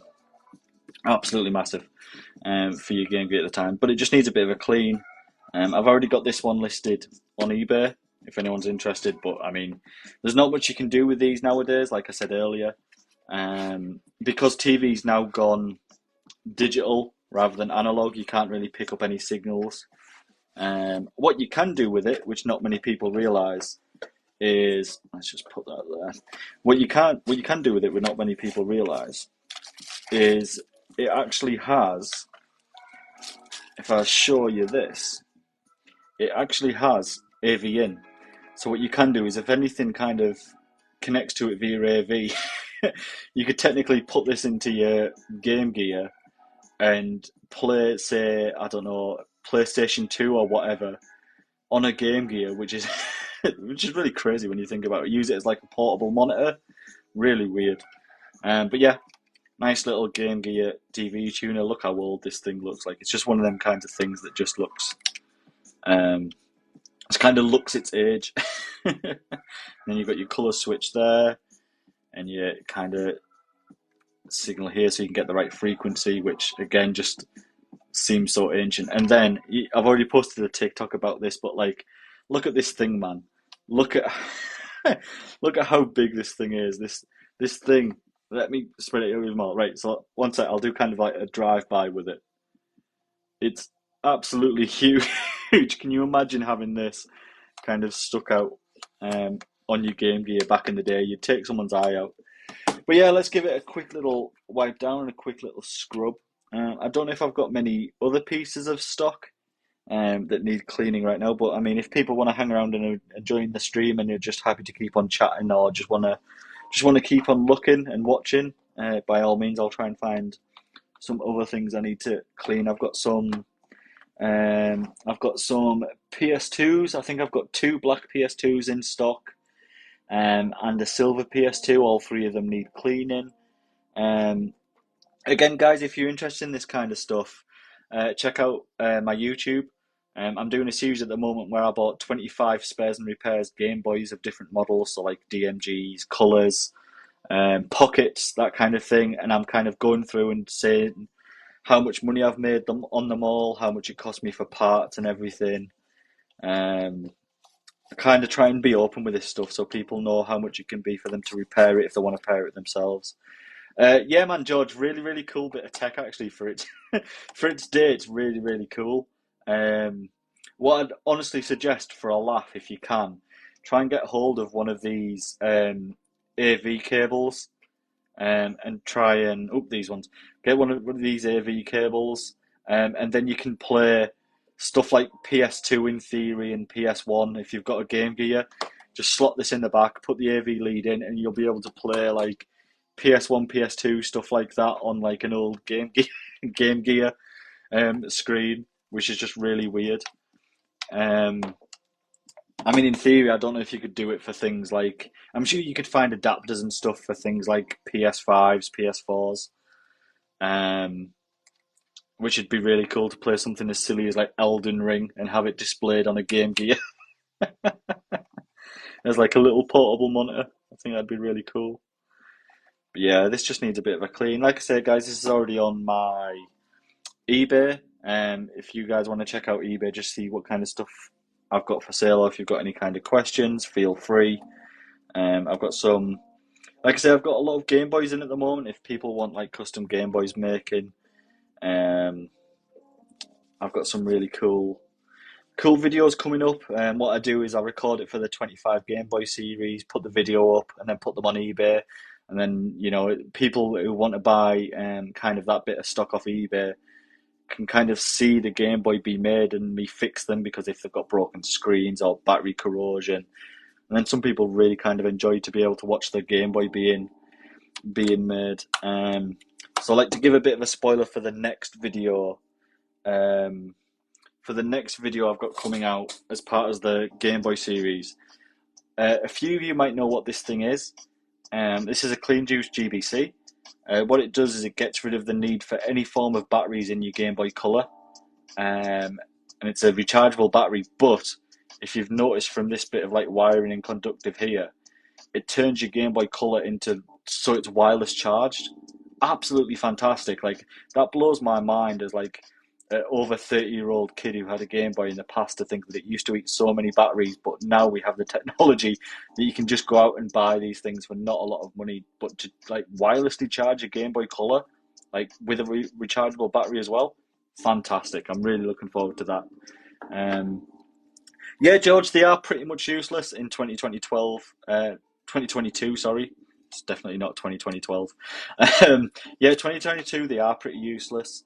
But like I say, you can put an AV in them and kind of broadcast stuff onto your onto your Game Gear, which is really, really cool.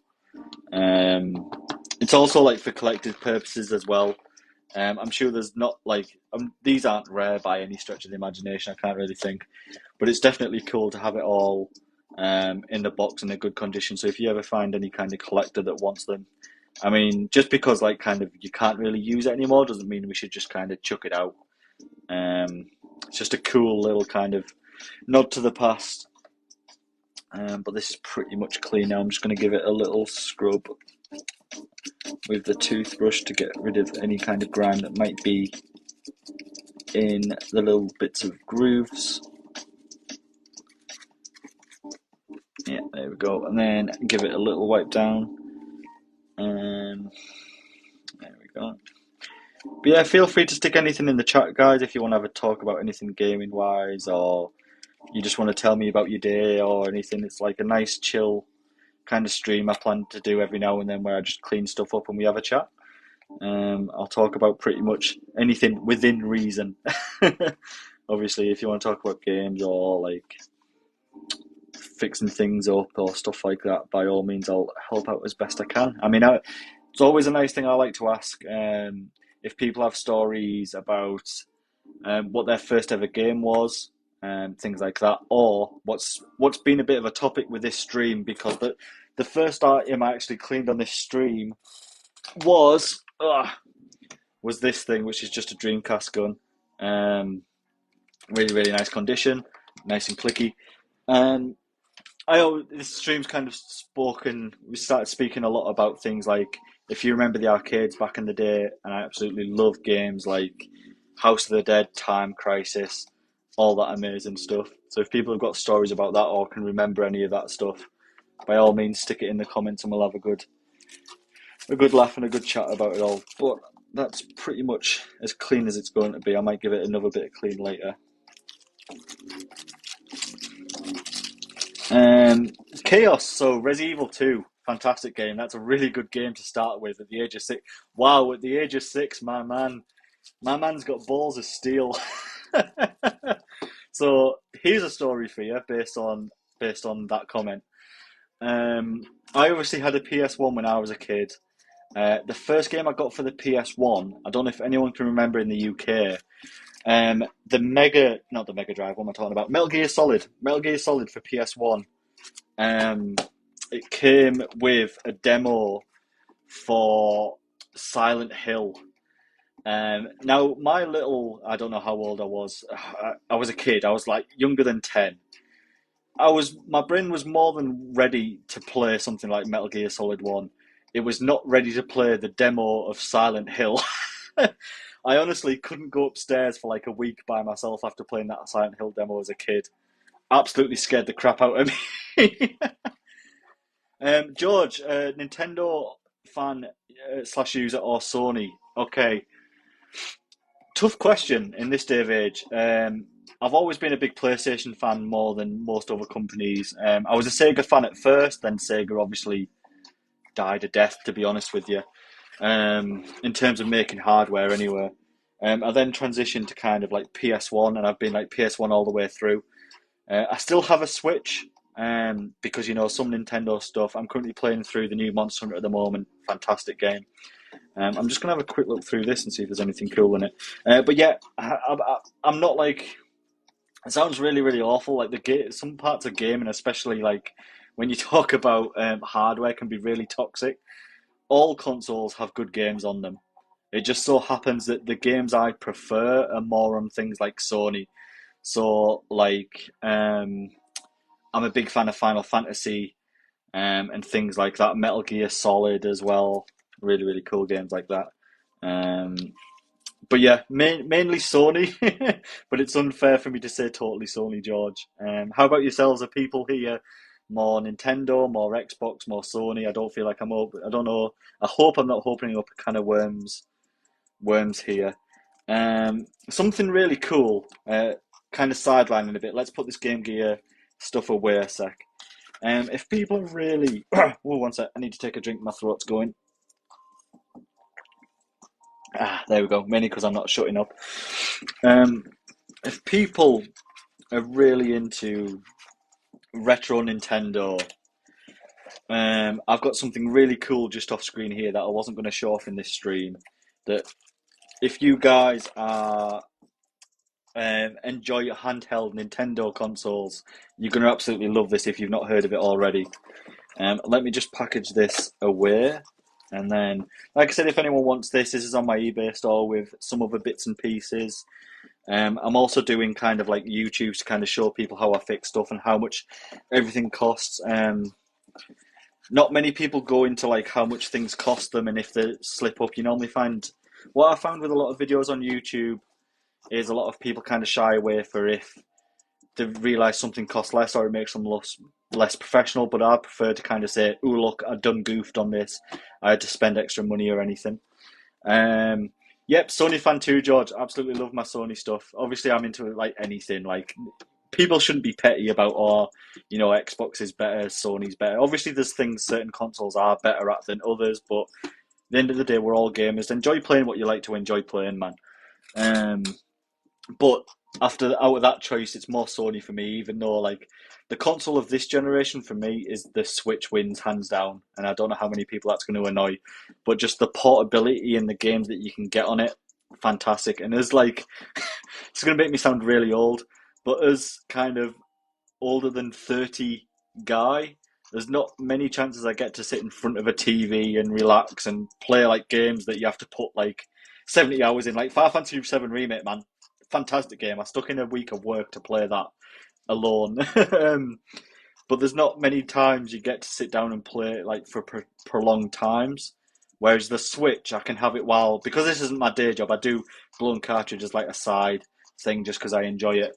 I'm a web developer by trade, so every now and then when I want 5 minutes kind of break, I'll whack the Switch open. Or I actually have some pets as well. I own sugar gliders, which are nocturnal.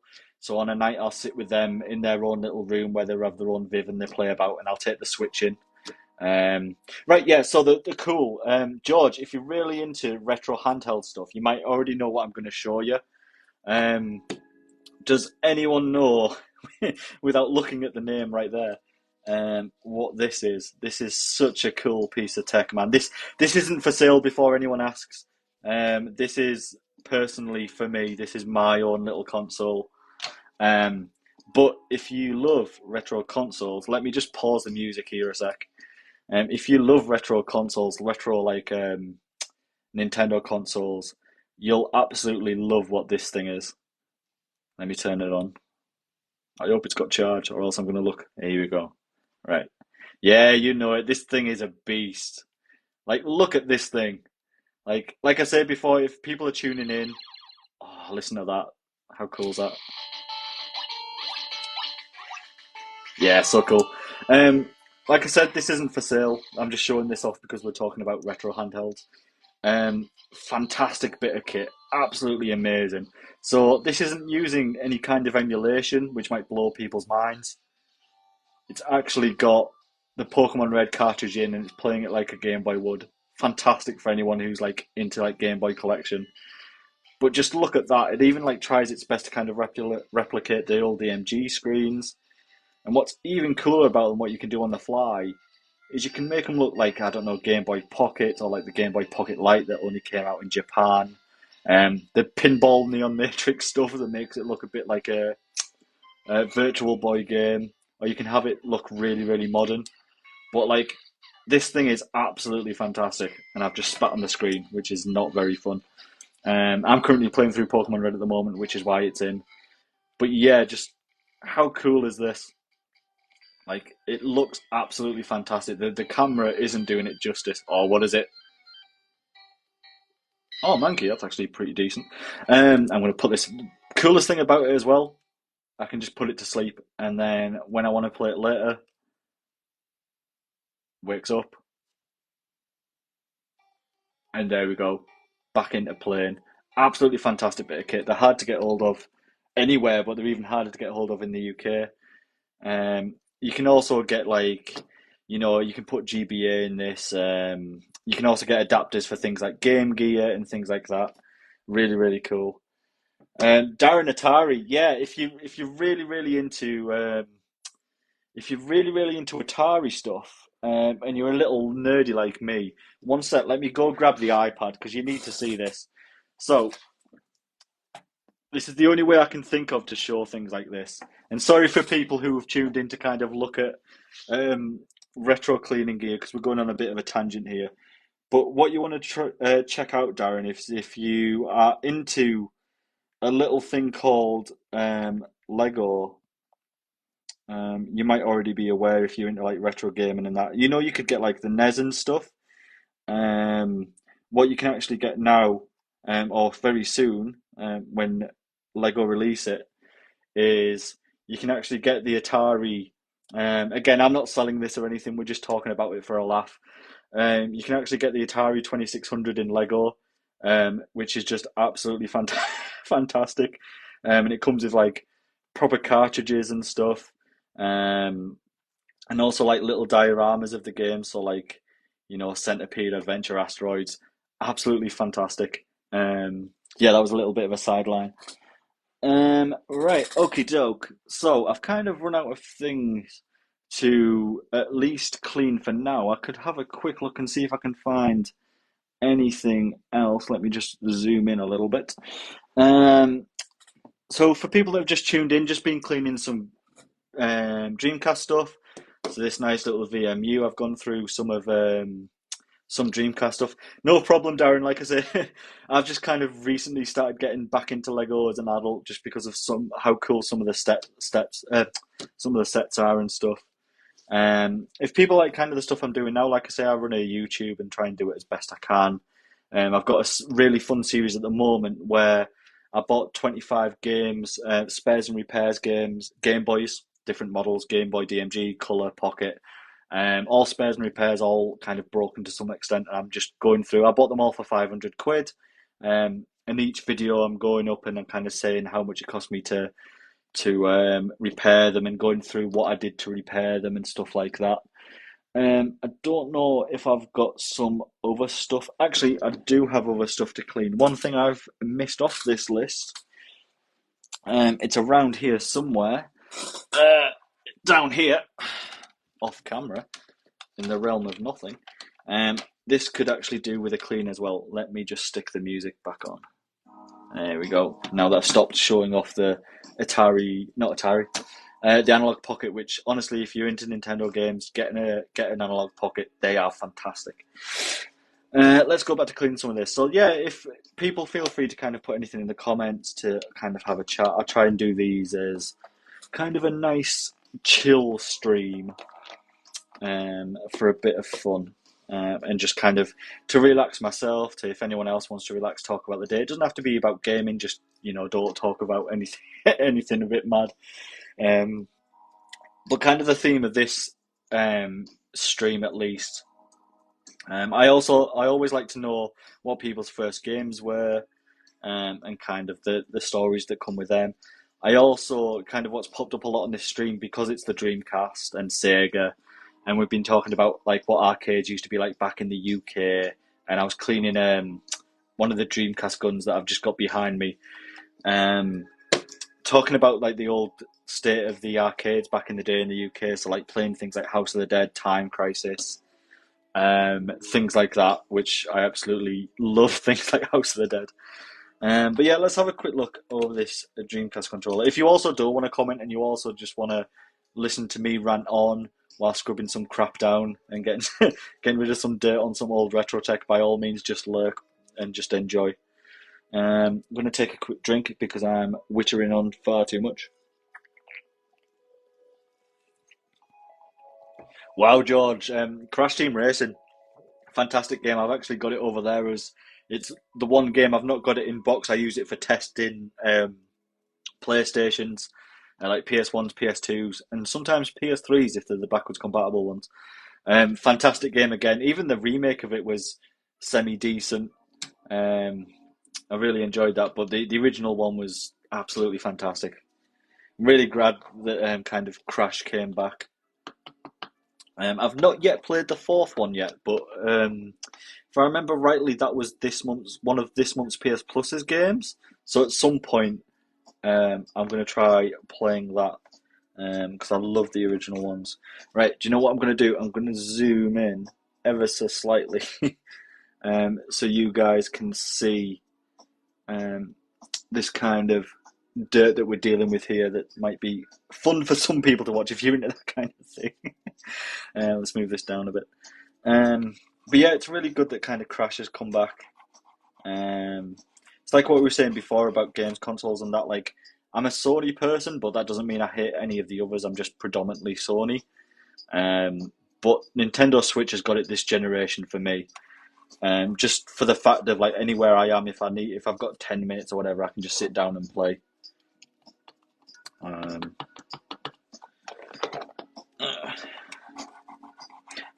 What I'm actually playing at the moment as well, it's kind of getting a lot of talk at the moment, but Stray seems really, really cool. I spent like an hour on it, which is a really, really good game, or it seems like it. Again, for people who don't know, I'm not going to retrobrite any of this stuff.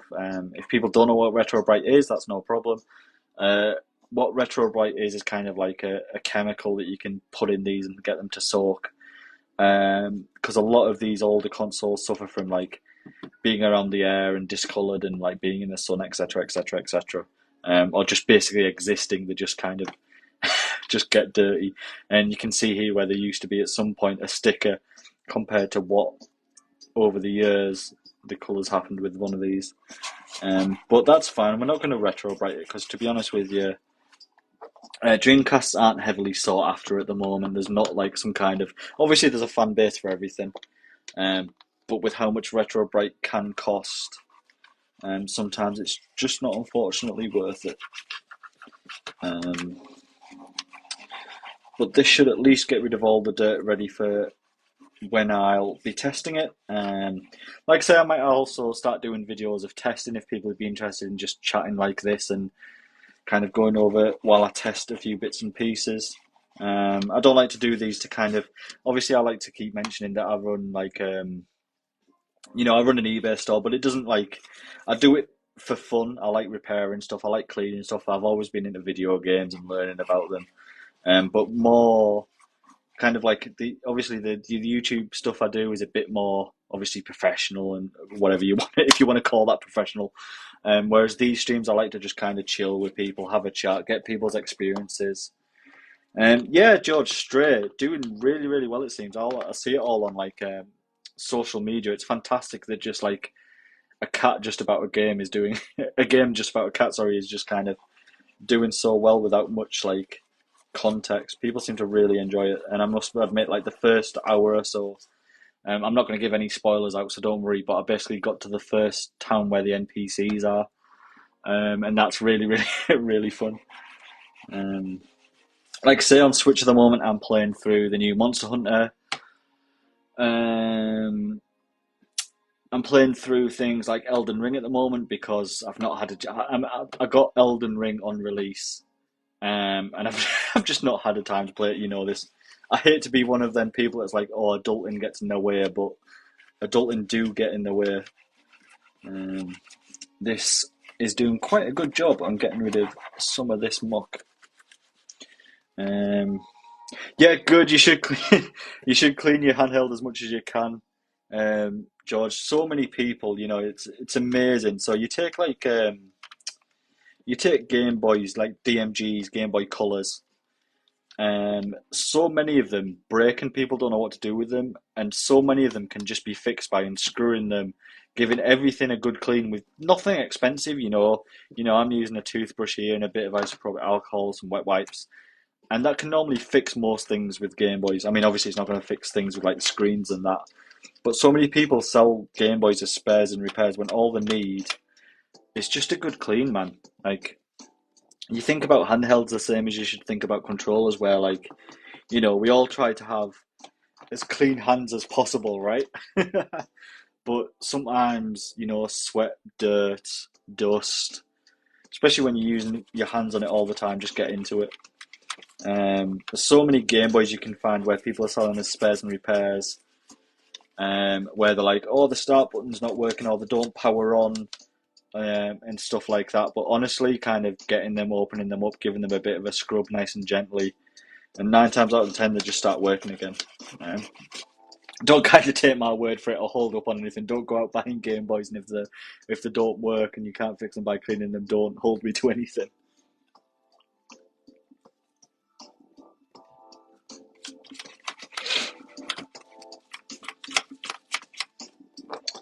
But yeah, this Dreamcast I kind of managed to pick up. It's actually in a really good condition. If you ignore the colouring, it's actually really in a nice condition. There's a few bumps and scrapes, and like I said, what I've actually got with it as well is I've got two of the Dreamcast guns. I'm heavily tempted to pick up House of the Dead 2, even just out of like selfish reasons, just to pick it up just so I could have a go, just for old time's sakes. So let's get some of the dirt out of some of these buttons, because dirt like this likes to hide in like the recesses of these buttons.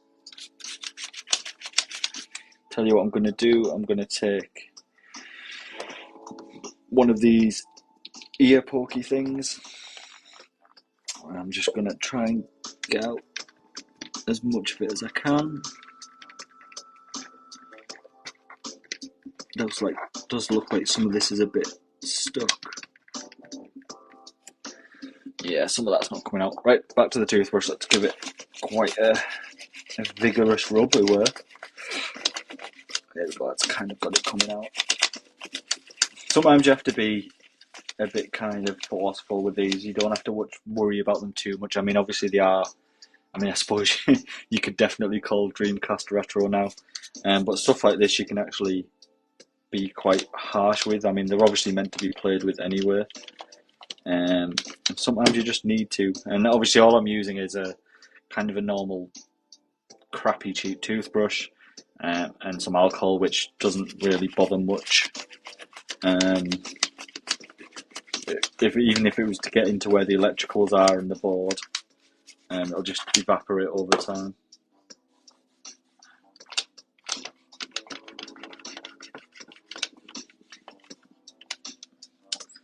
Yeah, we're looking a damn sight better. What I'm going to do is just push out some of the fluid, just so it doesn't stay. Not that it'll bother it too much, I just don't like it kind of staying around.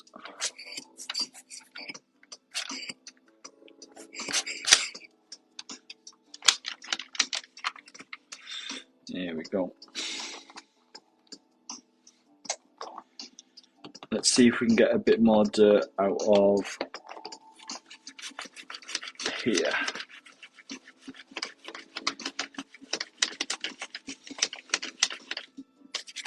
This X button is really giving me trouble. I tell you what I'm going to do. This calls for extreme measures. Oh.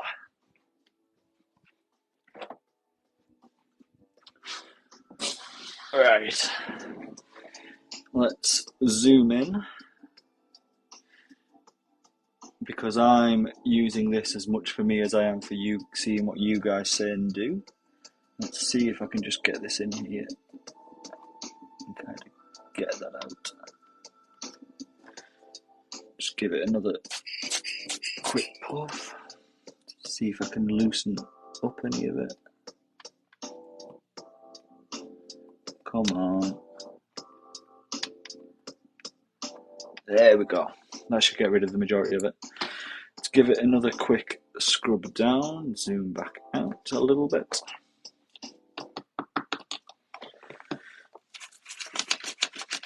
There we go. So much better. But yeah, it's amazing once you get down to like kind of cleaning these consoles, controllers, handhelds. It's amazing how much dirt you can find if you actually start scrubbing it. What I might actually do with this one as well is open it up and see if the contacts or any of the rubbers need kind of cleaning.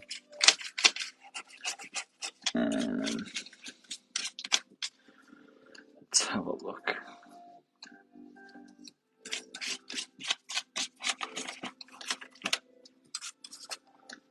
Looks like there's a good bit of dirt down here as well, which we'll definitely get up. And on the trigger as well, so it is definitely going to need a good scrub. Do you know what I'm going to do? Actually, I'm going to unscrew it and get it opened up, just so I've got a bit better access to it. I'm pretty sure they're just Phillips screws. They look like it to me. Let's get this open and see how bad it is on the inside. Nope. Do you want a different screwdriver by any chance? Or are you just being awkward? No, there we go. It's coming now. Might give the screws a bit of a dip in the alcohol as well to get rid of any kind of residual dirt on the screw head. But yeah, if anyone wants to kind of chat about anything within reason, just kind of leave a comment, and we can always have a bit of a banter, a bit of a laugh, especially if it's about anything to do with gaming or any kind of questions about the process. We already had a few people tell us what their first games they ever played was, which is something I really like to hear from people, especially the stories that go with them. Let's get all this unscrewed, and then hopefully on the inside, oh, that one's tight. Then hopefully we'll be able to see what the inside is like. I've never actually taken apart one of these, so I'm hoping that this is actually going to be alright. Let's have a look. There we go. Have I missed one? This looks like it. Looks like this one's still slightly held in. There we go. There we are. You can already see that a bit of dirt has literally just kind of pinged off there. Let's see if we can pick that up. There we go. Put it in the bin straight away. Alright, we've got some screws there and there. I think that's about right. Or does it just pop out? Let us see. Yeah, I think it's just that one. So what I'm going to do is I'll leave the screws in there. Let's get this open. And then I think it should just, after I get these out, maybe. Oops. There we go, it's starting to come off. It's starting to come away.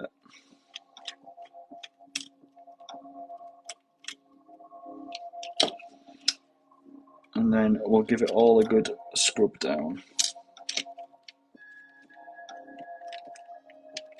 Yeah, I think it's just these two keeping it in place. Yeah, there we go, it's starting to lift up. Cool. It's a really good way. It's a lot of people kind of you see on TikTok. There we go, let's get that on and get that up. Cool. A lot of people on TikTok you'll see just kind of clean kind of the outside of the shell, which is absolutely fine if people want to do that. Well, for example, look, I've not kind of touched this at all. You've just seen me unscrewed it, and you can see how much kind of dirt you can get on these things, and even like under the analog that you wouldn't be able to get to properly from just years of being used. Which is nothing against like anyone. I mean, obviously, controllers, handhelds all get used. It's what they're there for, you know. You can't blame anyone for it. Let's give the rubbers a bit of a clean. There we go. But yeah, guys, if you're based in the UK and interested in buying anything, check out my eBay store. Just search for Blown Cartridge. I've got a proper store on eBay, so you can see all my kind of stuff. There's a lot of Game Boys on there at the moment.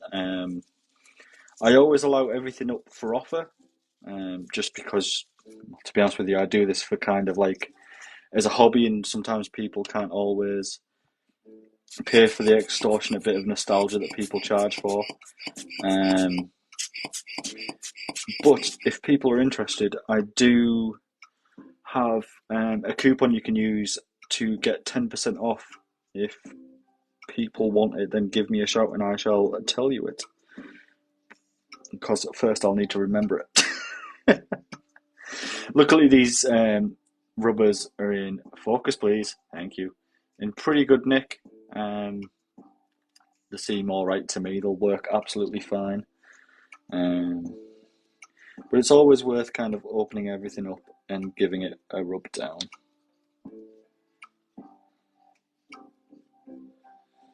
There we go.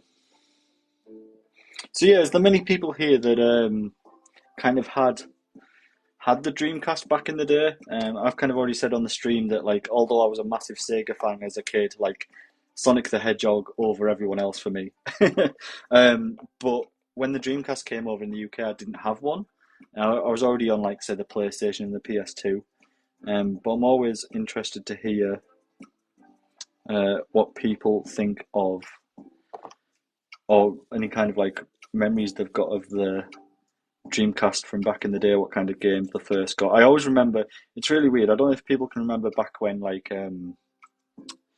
when video games used to have stands, with a monitor in them and they'd be behind a piece of glass and whatnot. All I can remember from the game, from the Dreamcast, was Ready to Rumble, the boxing game, with the dude with a really cool afro. That's all I can kind of remember in terms of like advertising and marketing for this thing in the UK. It really, from what I can remember at least, didn't do much in terms of marketing and getting its name out there. There we go, that analog's looking a damn sight better. And it's nice and clicky still, that's always a good sign. Let's have a look at the contacts themselves. They're not actually too bad at all. I mean, I'm still going to give them a clean because it can't hurt giving just them a little bit of a little scrub. Luckily, it looks like nothing's ever been really spilled on this or anything like that.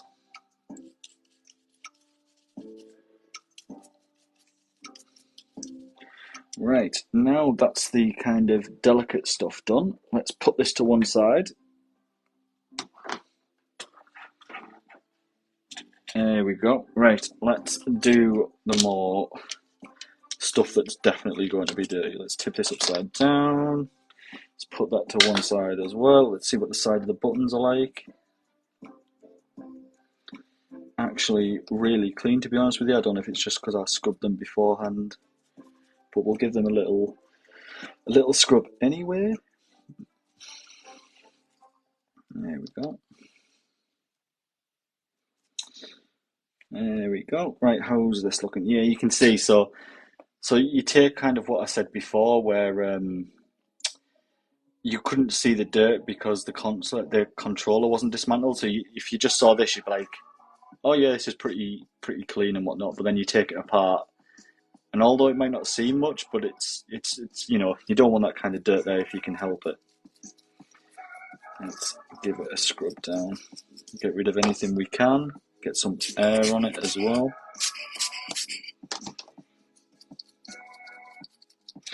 Get a little bit more alcohol on the toothbrush. There we go.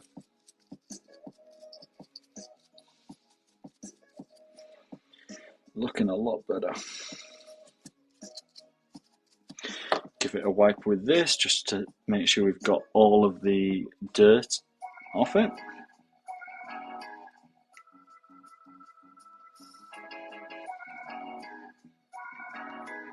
Yeah, so much better. So much better. Like I said, it's always worth if I mean you guys have just kind of seen me do this. It's not hard to kind of unscrew your console or your controllers or your handhelds and just give them a bit of a clean. It'll just make them last that so much longer. Then buttons are all clean as well. Let's have a look at this. This obviously has a bit of dust and that in there. I'm not going to scrub that down with a toothbrush. I'm just going to wipe that up with a bit of cloth. A bit of a antibacterial wet wipe. It's already looking a little bit better. Let's put these screws over here so I don't lose them because I've got a bad habit of that.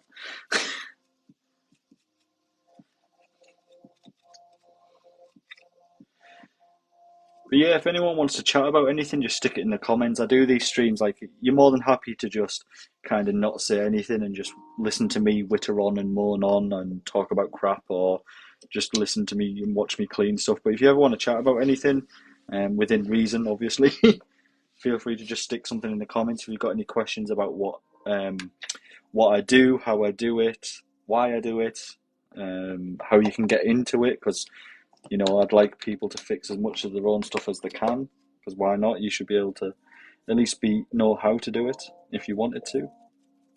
Then just drop something in the comments and we'll have a chat about it. If you want kind of something to think about, if you want to chat but you don't know what to kind of ask or what to talk about, one thing I always like to ask people is what was the favourite game they first played and what the story is with that.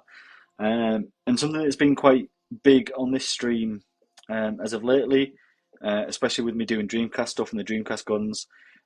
What can you remember from back in the day of the arcades when things like Time Crisis and House of the Dead were a thing, and DDR and all them kind of what you'd call physical games? They're all really, really cool. If you've got any stories of them, then I'm always up for hearing about that.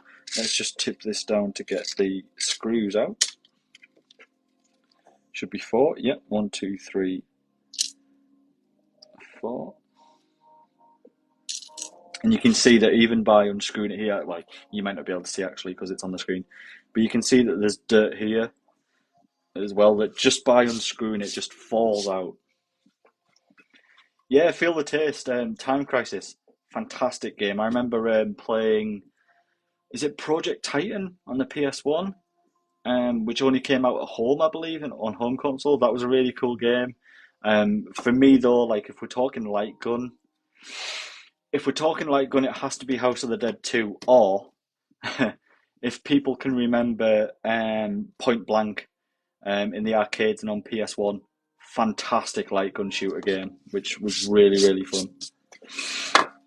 All right, now that we've got this kind of open and everything else cleaned, I mean, again, guys, this is what I'm saying. So, a lot of people kind of will just clean the outside of a handheld or a console, and you don't really see any or much of that stuff on the inside. It's always worth opening up if you've got the guts, which isn't a hard thing to do, and just kind of give them a clean.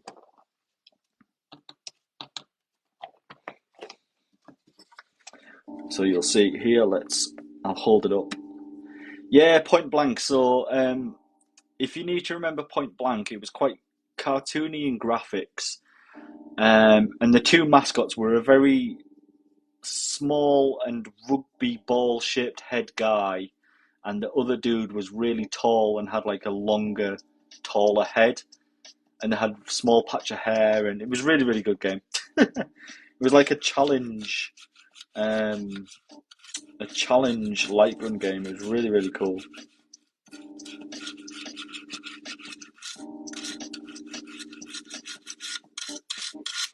There you go. You can see how easy this dirt's coming off. It's really satisfying, or at least it is for me. It's one of the reasons I started doing this is I quite enjoy just being able to, when I need to chill or just whatever, just get away and enjoy just getting rid of all the dirt off this really old stuff, ready to sell on the eBays. Let's clean this off because there's still loads of dirt that's just falling out of this controller.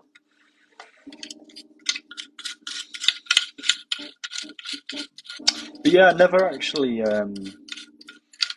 owned a Sega Saturn. I mean, I was a massive Sega fan as a kid.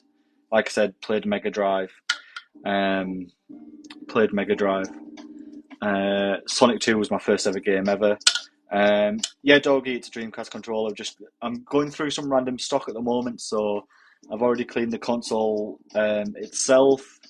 I've also cleaned through and tested this little VMU, which if you've not seen one of them for a while, that's a blast for the past.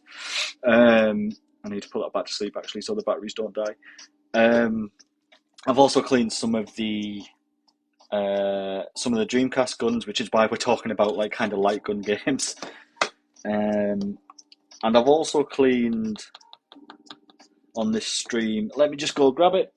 If people are interested in useless old junk that's collectible, but not that collectible, Sega Game Gear TV tuner pack in box and everything.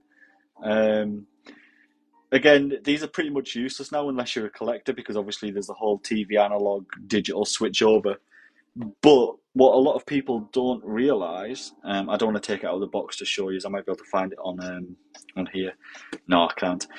Basically, what you can do with these, if you really want to see something weird, is these things take AV signal, like cable.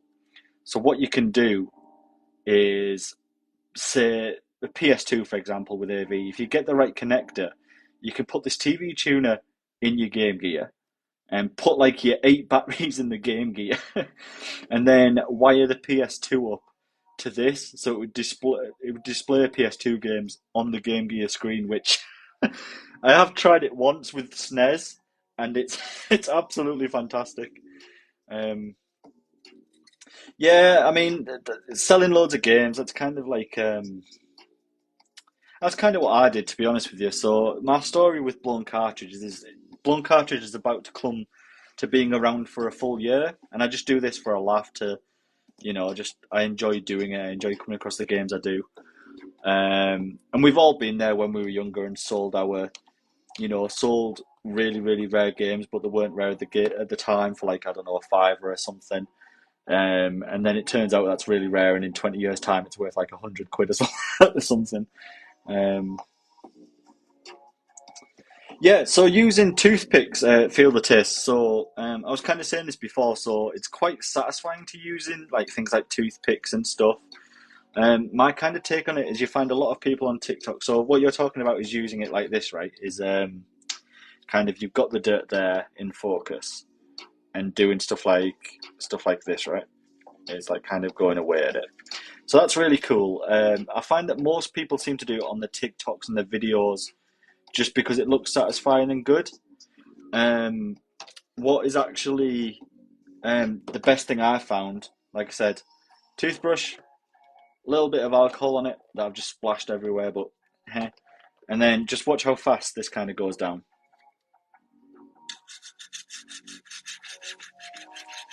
There we go. Like, I know it's not as satisfying. I agree with you. It's really satisfying to kind of chip away with a little sharp utensil, but in terms of like just being able to get rid of it that fast, it's just so much easier. What's the case? Lil Custard, you mean like this? This is a Dreamcast controller case, which I'm currently disassembling and just cleaning out its innards. I've been through a few bits of things on this video, a few controllers, especially gun controllers for the Dreamcast.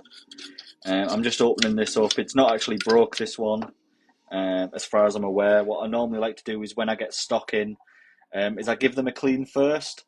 Again, if people are watching and they're interested in this stuff, please go check out my YouTube.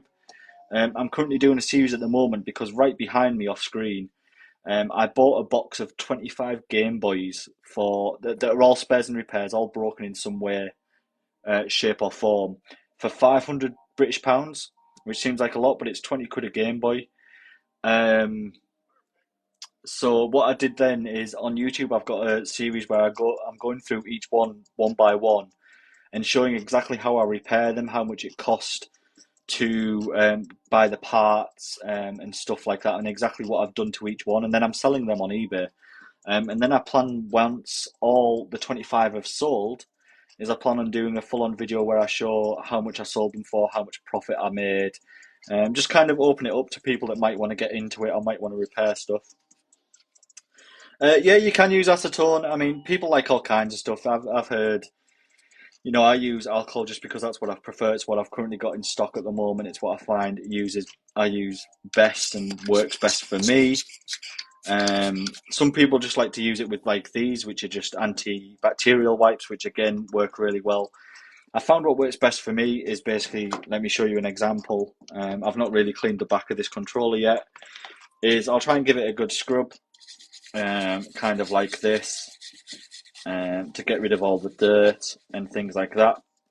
And then I'll let it sit a little bit, just like a very little small amount of time. Then the alcohol seems to kind of, liquefy all the dirt so you can see it.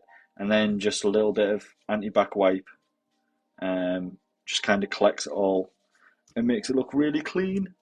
But yeah, it's each to their own. There's no right or wrong way, really. I just prefer using alcohol because, I mean, with the alcohol as well, you can scrub pretty much anything down with it, and it's not really going to affect anything. It's not going to do anything, to say the electrics or to say the boards in them. I don't like to let it pool in case it gets things a bit sticky. But as a general rule, I just tend to use alcohol and a toothbrush. Obviously not the kind of alcohol you can drink. Please don't. Please don't think I'm washing this down with vodka or something. If you,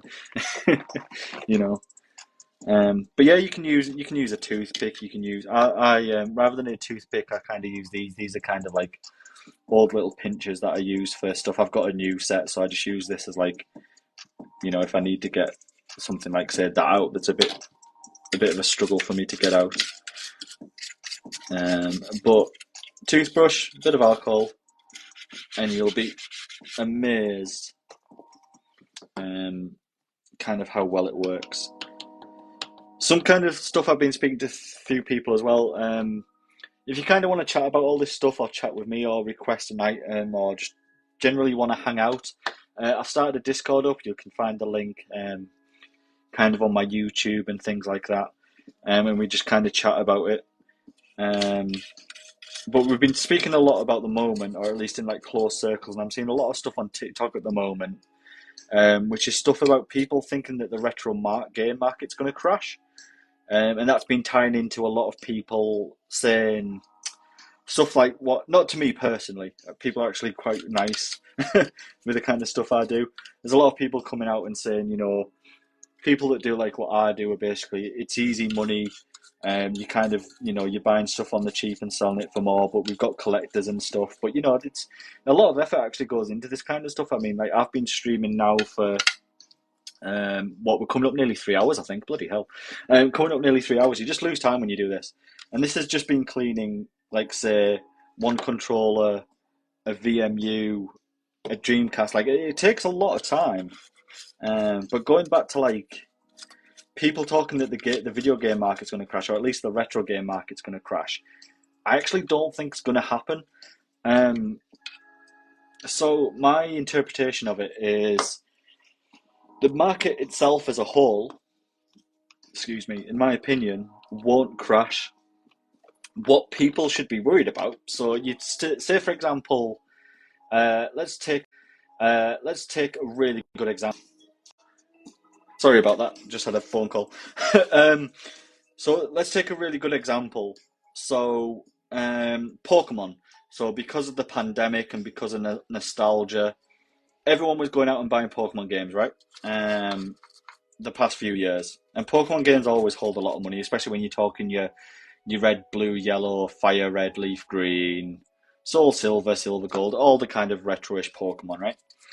So they always hold a value, something chronic because of nostalgia and things like that.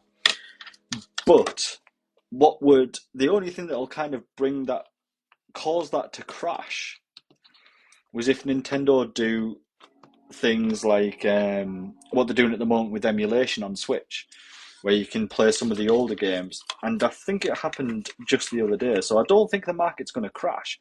But the example I was going to say is I'm pretty sure the Wily Wars came out, the Mega Drive version, on Nintendo Switch, if I remember rightly. Um, so the value of that started to not crash. We're not talking it's now worth nothing. Um, but I don't think they're worth nothing. Um, but I don't think the retro games market is going to crash. It's just as games get released or emulated on other consoles, such as like for example, you're talking like Mario RPG and like Paper Mario and stuff like that. That's worth a fortune physically. That won't decrease, like that won't crash. Sorry, that's not going anywhere. There'll still be people out there that want to buy the original hardware, the original games and stuff like that. Um, but it'll come down in price, in my theory anyway, with things like if Nintendo were to port them to Switch via their like it's not called Virtual Machine anymore, but they're like Nintendo Online service. That's the only thing I can think of. But there seems to be there's a lot of jabber going around of like people that do what I do, and they're like, oh, the retro game market's going to crash, and it's in my opinion, don't take my word for it, but I don't think it's going to crash anytime soon. Um, But yeah, you get a lot of people just basically saying that like not a lot of money goes into kind of not a lot of time and stuff and effort goes into doing stuff like this. But like I say, I've been doing this stream for about 3 hours, and I've been cleaning while speaking to you guys. And this is just the cleaning. This isn't even like me testing, me taking photographs, listing on eBay, taking things to like the post office for delivery and stuff like that. A lot of time actually does go into it. And I think a lot of people, not me personally, people actually are quite nice to the kind of stuff, or at least from what I see. But a lot of people get a bad rap for it, which I don't think is that right. But people will have their own opinions by all means. I'm just kind of doing it because I enjoy it. And like I say, if you check out my YouTube channel, I try to show people how much things cost if you to upgrade things like Game Boys, how you can fix them yourself, because we should all be trying to do bits and pieces to make sure we don't just throw tech away. And some people like to relive their old kind of. So many people just have things like Game Boys just sat in an attic somewhere, and you'd be surprised how many people list things like Game Boys on eBay or Facebook Marketplace and things like that. That they basically say, "Oh, it's broken. It's no longer working. It's spares and repairs." Honestly, about about 90%, which is really large, but bear with me. Don't take my word for it. Like I say, don't go out there and start buying Game Boys. Um, about 90% of the Game Boys I buy to repair or to kind of restore. 90% of them are fixed by just taking it apart and cleaning, and just with a bit of alcohol, just cleaning everything down. Um, it's really, really anyone should be able to take apart like the the consoles. It's not as scary as you think.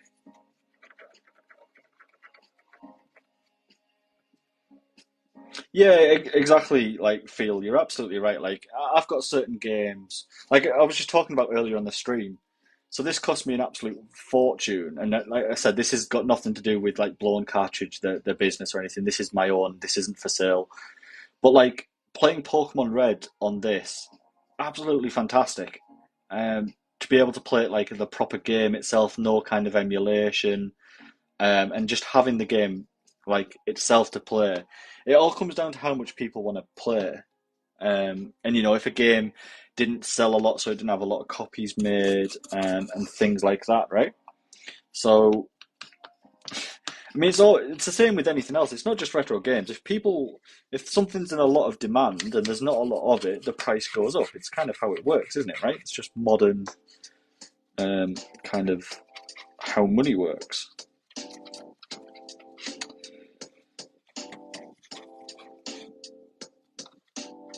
Right, this is looking pretty damn clean, or as clean as it'll get anyway. Like I say, it is a little bit off color. It is a little bit of off color, but I don't plan on retro brighting this, to be honest with you. I can't imagine there's many people out there that are desperate for a completely coloured Dreamcast that's in this kind of condition. Let's give it one little rub down on the sides with a little bit of anti-bac. But yeah, thank you so much for everyone for kind of watching. I plan to do these. I'm going to try and do them once a week. Nothing for over than just kind of cleaning some stuff and having a general chat. If people want to chat about stuff or whatever, or not even about games, like if they want to talk about the day, just kind of, I try and do this as kind of a chill stream. If people want to chat, then fine, have a chat, and I'll try and answer where I can. If you can't be bothered and you prefer to just lurk and watch me do and clean stuff, then that is absolutely fine too. So there's the back of that. I'm going to give it a little wipe down. I'll be giving it a proper wipe down once we've got it all assembled, because obviously I've been doing this for 3 hours now. My fingers are starting to get a bit dirty. Last bit, so we've cleaned all the buttons, we've cleaned all the rubbers, we've cleaned the contacts. Just this now. Just this shell. And you can see on the sides and stuff, it's a bit minging like what the back one is as well. So, again, toothbrush, alcohol, and then we're going to just work our way down the sides.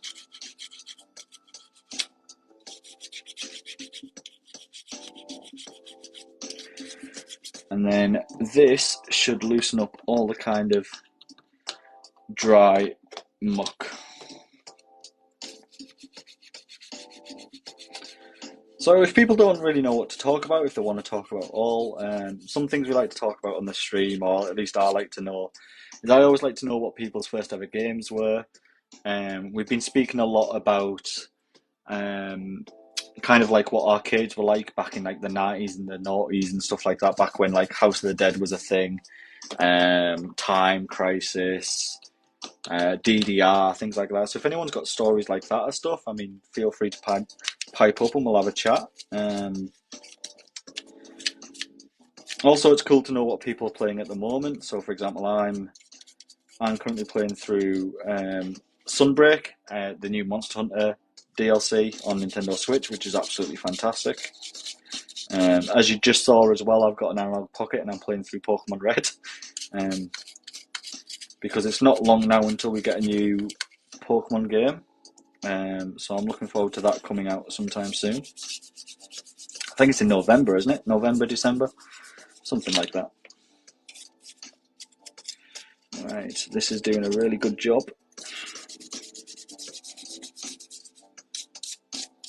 It's really amazing as well how like quick you can get into this stuff with only having like minimal tools. Like I'm not using anything expensive here really. Like a bit of alcohol and a bloody toothbrush. I mean, it's not hard and it's not expensive in a lot of cases. Obviously, if you're going into repairs, things can come quite pricey if you need the specific parts and or equipment to make the repairs. Normally you can get away with just having a soldering iron for the majority of the stuff. Yeah, it's looking a lot cleaner now.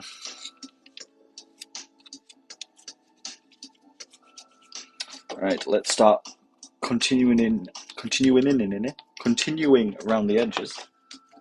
And if I find any other bits, kind of clear them out as I go.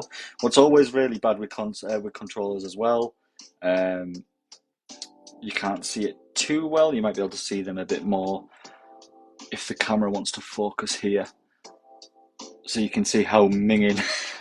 So like when we were wiping down the outside of the console, or the controller, sorry, you couldn't see any of that muck.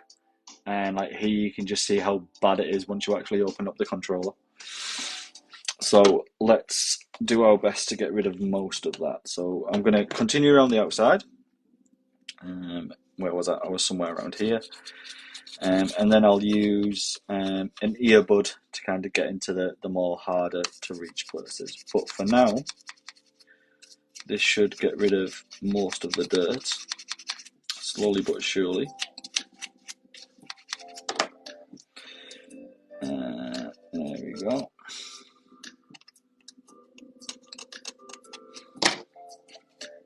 This is a bit stubborn. Let's use a bit more force on it. There we are. Getting there. We're getting there. It's definitely looking damn sight cleaner than it was when I first started. There we go. Right, I think it's just this last side now.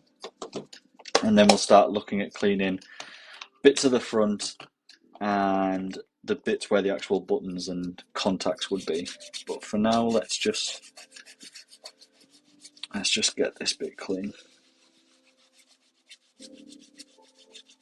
So yeah, how are I always like to ask how people are doing today. Like I said, this is kind of like a chill stream, and I'd like to do. It's not always about gaming. If you just want to sit there and watch me witter on and clean stuff, by all means. If you want to talk about anything, or know how your day's gone, or any questions about games or what I do, or just want to ask me a question, feel free.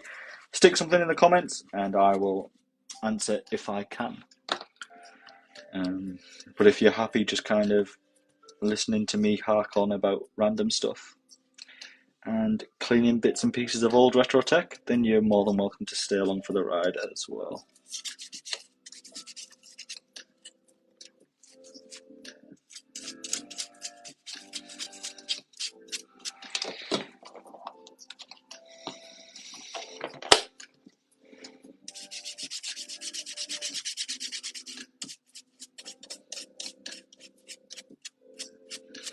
There we go, this is looking so much better. This will be, like the other stuffs on this stream, guys, this will be going on my, excuse me, this will be going on my eBay store at some point this week. So if anyone's after a Dreamcast, I'll be sticking that on there. I also have a coupon if you want 10% off my eBay store. Give me a shout and I shall tell everyone the coupon. For 10% off on my eBay. I'm afraid at the moment, I only post to the UK, unfortunately. But I do plan on changing that in the future.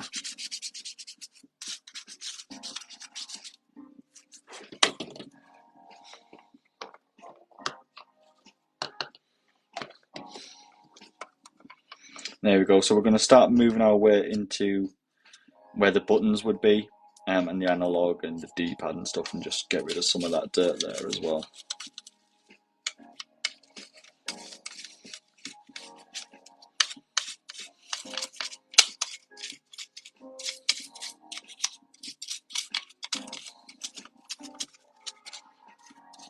There we go. Looking so much better.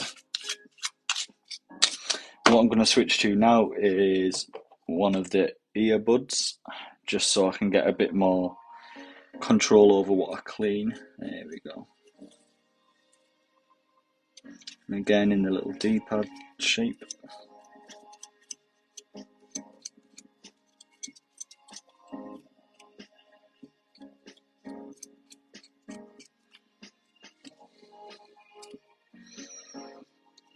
I can actually see that there's some dirt where the shoulder buttons are, the shoulder triggers here.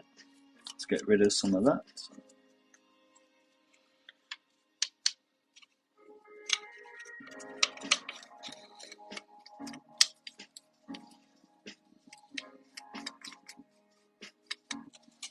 There we go, looking so much cleaner now. So much better.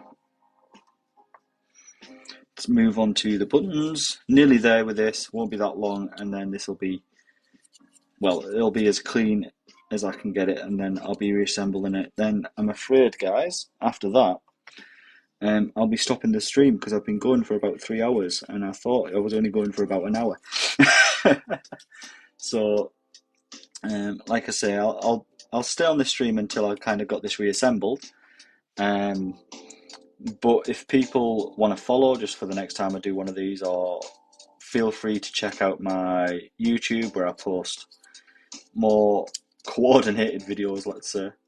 Then by all means, feel free to subscribe to that, or join our Discord where we try and have a laugh where we can, yada yada yada yada. Not gonna lie, I'd stay on the stream because I'm really enjoying it, but I've not ate for I've not ate this evening yet, so yeah, man. Please feel free to join the Discord. I'm not gonna lie, at the moment there's only a few of us on it. There's not as many people as I would like on the Discord, but I'm normally, because I work from home. This isn't my main job. I work from home. If anyone wants to chat on Discord, even if it's not even about gaming stuff, I'm more than happy to chat. Whether it's about gaming or anything else.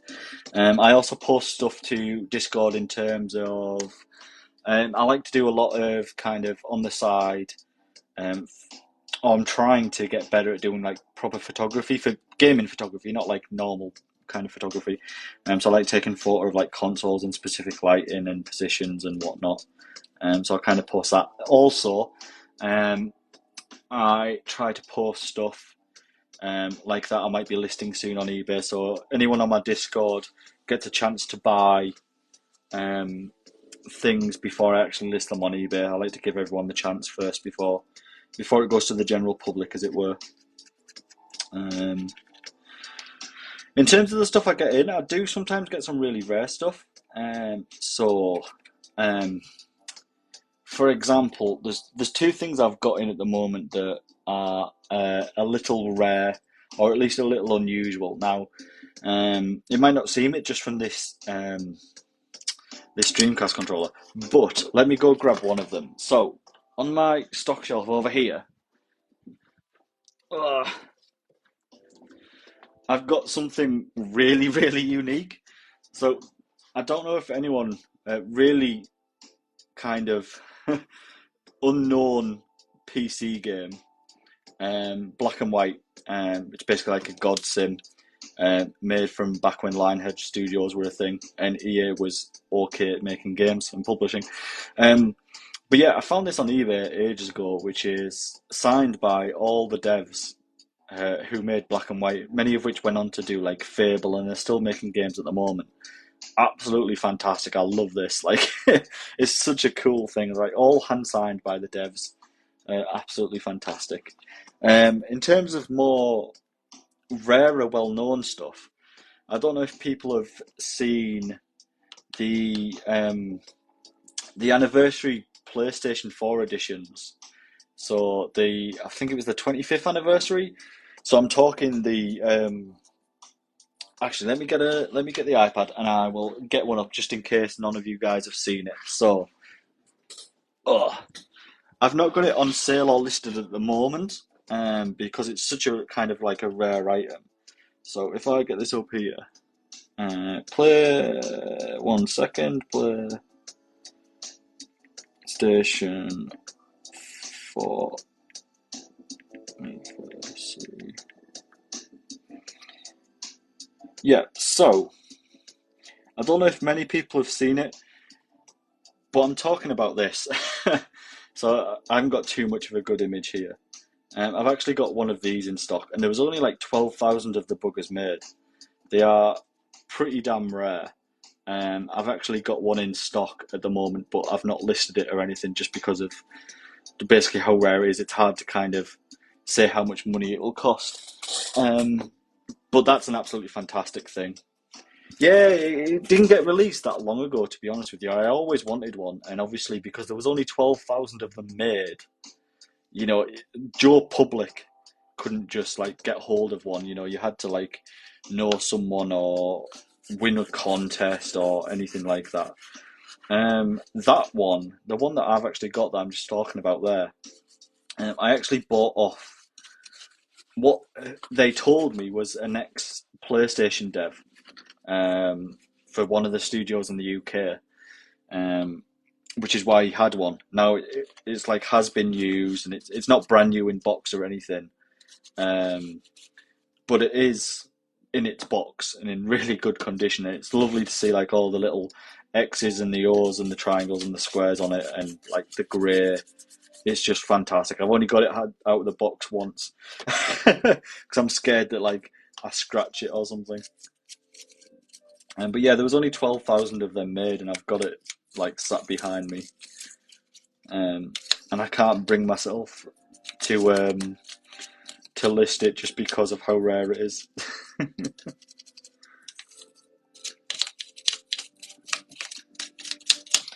Right, I think we are nearly there, and I know that I feel like I've said that about 5 times now, but we are definitely nearly there.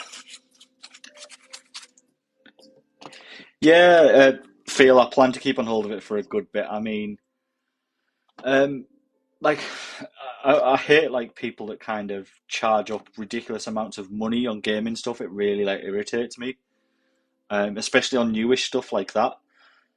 But when something is literally that rare, it's like, what do you do? Do you know what I mean? Um, yeah, it's a hard call. No more Mohawk. Sorry, I got sidetracked. We were talking about one thing I've got in stock, but I've not got listed on my store at the moment is one of the PlayStation 4 25th anniversary editions, like in box and everything. Um, Google it; it looks absolutely fantastic. There was only like 12,000 something of them made. Um, Such a beautiful console, a really really nice console. Um, and like what we were just saying is it was hard to get a hold of one for like the Joe public. Give me one sec, Mohawk. I'll get the iPad again. I won't be able to do it justice, and I don't want to get it out of the box or anything, just because it's so nicely packaged away.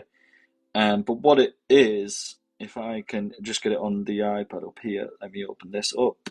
Um, da, da, da, da, da, da, Add to photos, yeah, fine.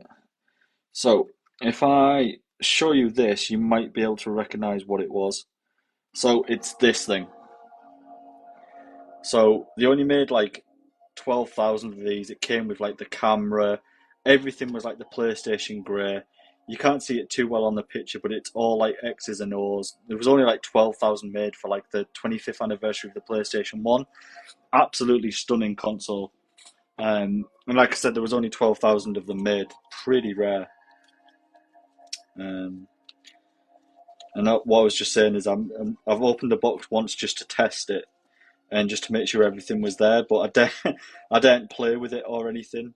Yeah, exactly. It was homage to the PS1 back on the 25th anniversary, um, which I kind of grew up with the PS1 back in the day. But no, there's tons of Dreamcast made. Obviously, I'm sure you guys are more than well aware.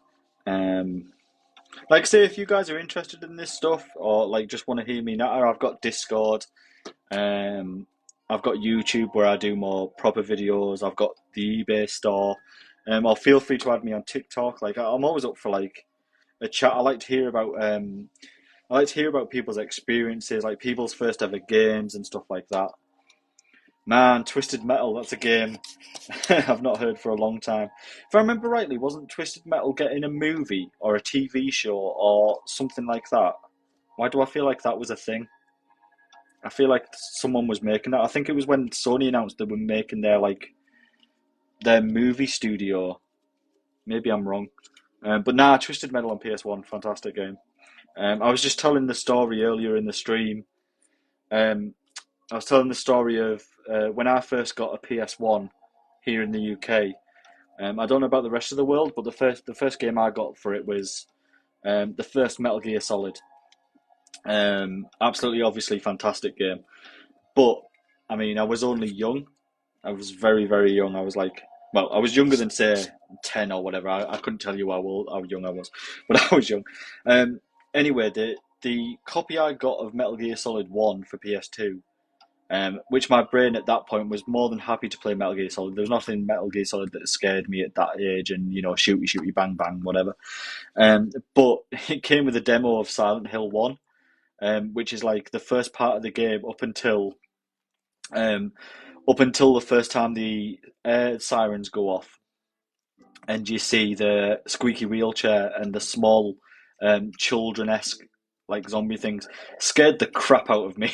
I couldn't go upstairs like by myself for like 2 weeks because I was petrified that something was going to jump out at me, and that teaches me for playing an 18-year-old game an 18 plus game when I was like really really young.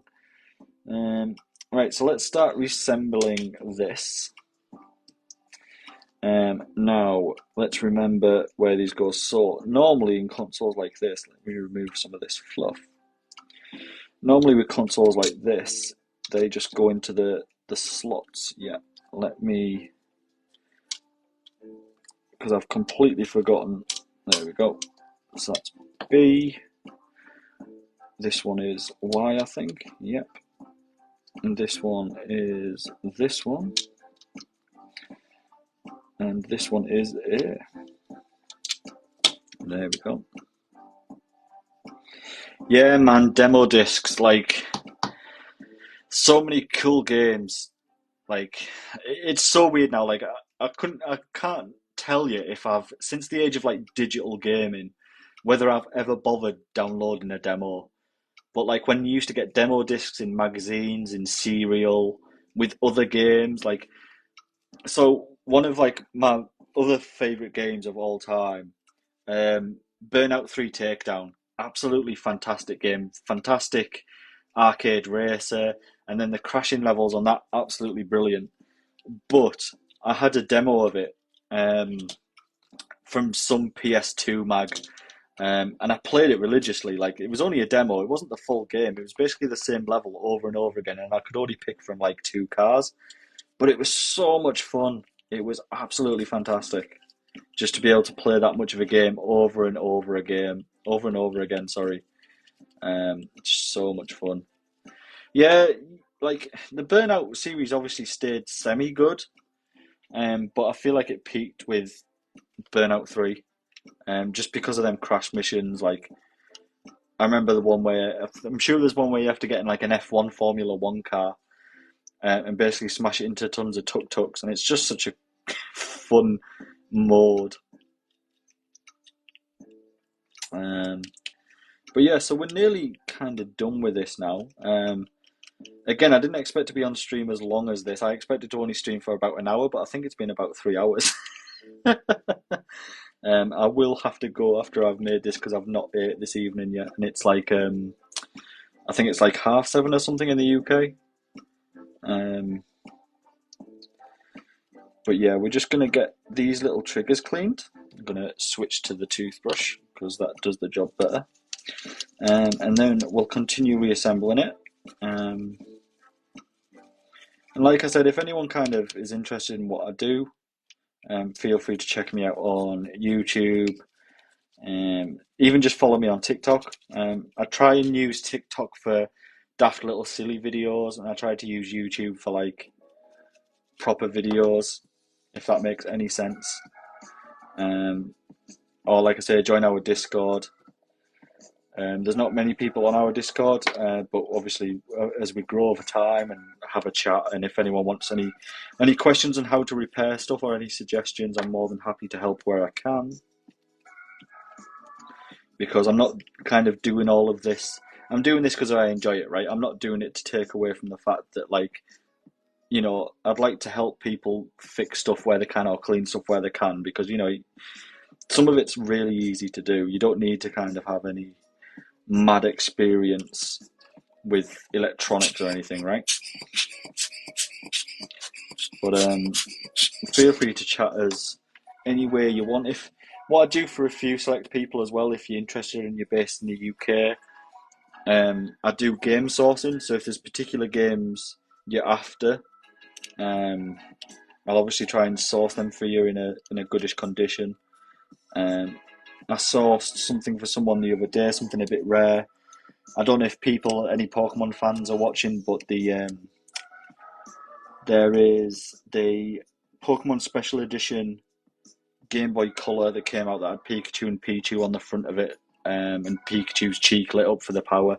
I found one of them in box that someone wanted the other day, which made someone's day. Absolutely fantastic console. That's actually one of the first consoles I had myself as well, which is always a plus. Right, now, D-pad needs to go in. Let's have a look. So, D-pad goes in like that. Actually, do you know what I'm going to do? I can see bits of dust and that in there. I'm just going to spray that out. Oops, I seem to have pulled the music. Just ignore that I did that.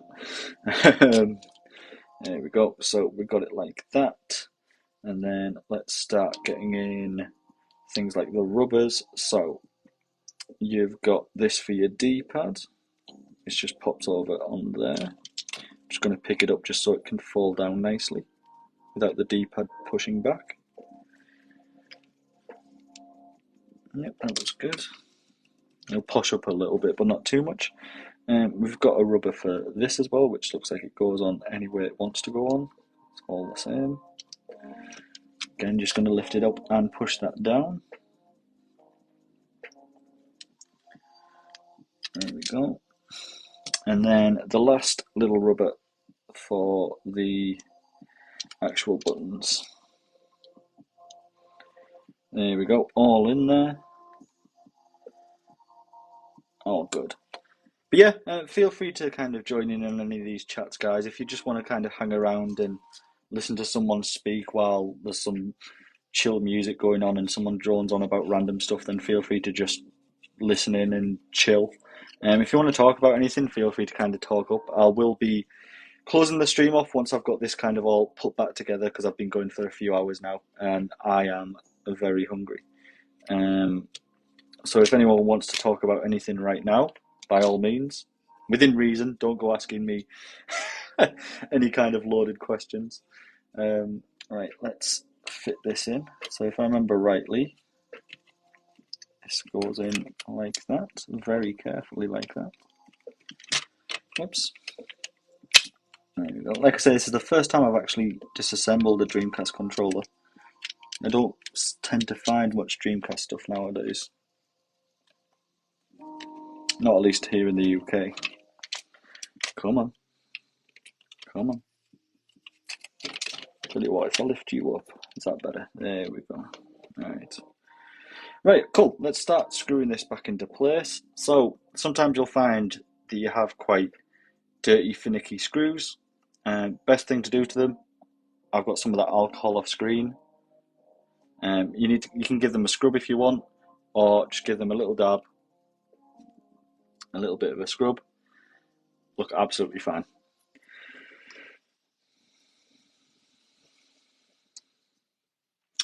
Yep, so let's get the screwdriver. Start screwing this back together. And hopefully I've not missed anything, because what I like to do, without realising, is to screw all the controllers and things back together and forgetting a button. But I'm pretty sure I've gotten all the buttons, so that's good. There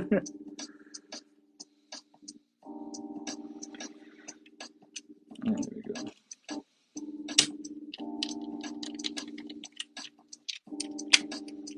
But like I say, you find all kinds of cool stuff on the net. I obviously just said not so long back about that anniversary PS4 that I've got kind of in the crypt, as it were, in the backlog. And then, like I said, I've got this as well, which is just really, really niche and really, really cool. It probably doesn't mean much to many people, but it's just such a cool little collectible piece. I don't think I'll ever actually sell that. I did actually try reaching out to the devs. So, like I said, a lot of the devs from Black and White went on, because it was Lionhead Studios that got bought out by, was it Microsoft, I think, and all that kind of stuff. Anyway, they went on to make things like, obviously, Fable, and at the moment, the lead developer of Black and White back in the day, I forget his name, bugger. He's actually the lead dev on the new theme school game. Oh, bugger, I forgot what it's called. It's basically the university game that was like the theme hospital game. I tried to get in touch with him or his team on Twitter just to be like, do you want this? Because it's such a cool thing. Like, I'm not being funny. If this was a game you peddled out 20 years ago and it's signed by all the dev team, like surely this means something to someone, and I'd rather just give it to a dev or a lead dev or whatever that when it means something rather than just keep it or flog it on.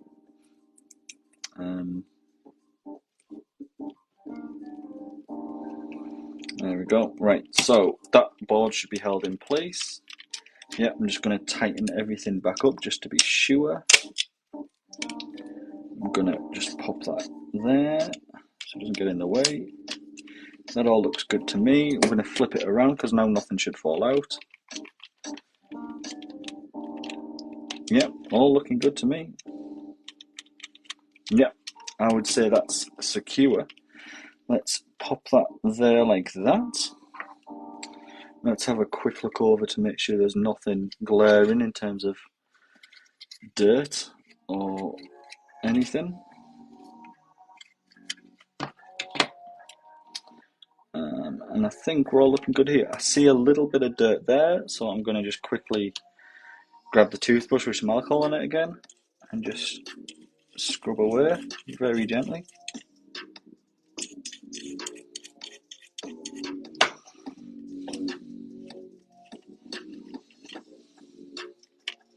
I'm going to get this and see if I can get right in them kind of crevices to get rid of that dirt there. There we go.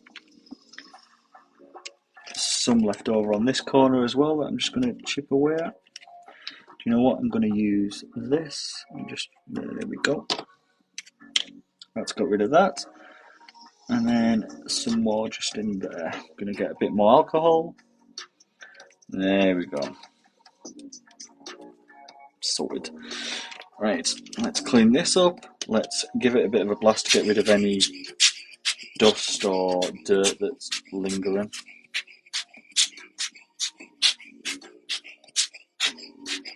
There we go. Whoops, I paused the music again. There we go. Let's pop that in there. Because I believe it's going to go and sit like that. And then carefully pop that in.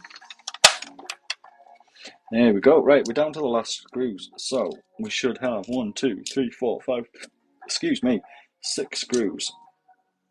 And it looks like we do. There we go. Right, let's get these screwed in and then this will all be good.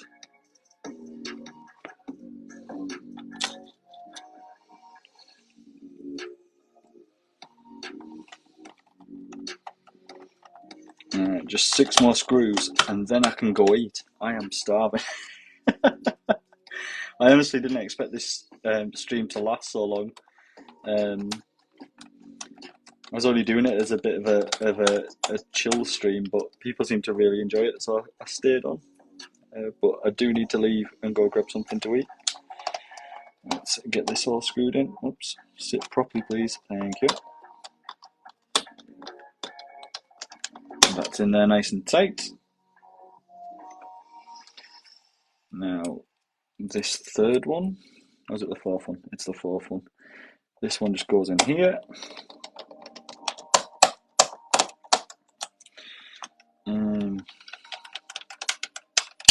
There we go. What a question. Am I watching the under-23s tonight for football? I'm afraid not, mate. I've not been into football for a very, very long time. Main reason for that is, mate, to be honest with you, my local club at the time, one sec, let me just get this screw in properly. My local club at the time was Middlesbrough. And you can kind of take from that why I kind of stopped following in football. Oh, come on, this one doesn't want to go in. Come on, just two more and then I can go eat. Yeah, see, I told you, man. That was when I was like bright and hopeful, and you know, yeah. Then everything happened. Um, yeah, fair. I mean, I obviously like. It sounds really horrible. Like I'm not hugely into football, but if like I wouldn't call myself like a glory sport or anything as well. I don't know much about football. I just enjoy the sport. But if Middlesbrough start getting good again, which is a loaded statement, I'd definitely kind of start following it a lot more. Weird story I have about Middlesbrough. I went to an away game once when I was like 16 with a mate, and obviously Middlesbrough is way up north. Well, up north enough in the UK. And it was actually a match to go see a team. I forget which team it was because it was like 15 years ago. To go see a team down south for an away match. Nothing big, nothing heavy, just an away match. I've never been to an away match before. Nice and fun. Um, we actually got left at the stadium. Um, the away coach just left us, and me and my mate were caught in the middle of the town with our Middlesbrough bright red and white Middlesbrough strips on, with all the home fans. And luckily, one of the coaches had like the name of Middlesbrough coach or like a local village or town or something. And luckily, we were able to stop him and say, "Look, are you going this way?" And we managed to get back, but we nearly just got left down south, just two like 15, 16-year-olds at an away match, which wouldn't have been fun. MG trading in a game, a Dreamcast for 13 quid. Wow, yeah, it's mad, isn't it? What you can sell retro stuff for. Um, yeah, I mean, I hate to like crap on my own people in a way. I mean, I'm not from Middlesbrough. It's just Middlesbrough is my closest big. I can't get these screws to go in. It's the closest big club to me when I was a kid, so I was a Middlesbrough fan. I mean, Middlesbrough being well known as the place of smog because of all the factories that used to be there, and I've moved from there now. Middlesbrough's not a good place. No offense to anyone if they're from Middlesbrough and around here. I'm just going to use my light to see why these aren't going in. I think it's just because I'm trying to screw them straight down. But yeah, MG selling the Dreamcast for £13. I mean, I'm guessing that was a good few years ago, right? Spank Sinatra, which is a fantastic name, by the way. I do repairs. Do you know what? I'm really frigging stupid. I'm realizing the reason the screwdriver isn't screwing the screw in is because it's not long enough to reach down the bloody hole. Um, said the nun. But yeah, man, for Spank Sinatra, again, cool name. I do repairs. It depends what you want repairing, man. Um, Obviously, I'm based in the UK, but if that doesn't put you off, I'm happy to have a go at anything. I don't charge anything for repairs up front. And just keep in mind that there's no guarantee I can repair something and stuff like that. What kind of stuff did you have in mind, man?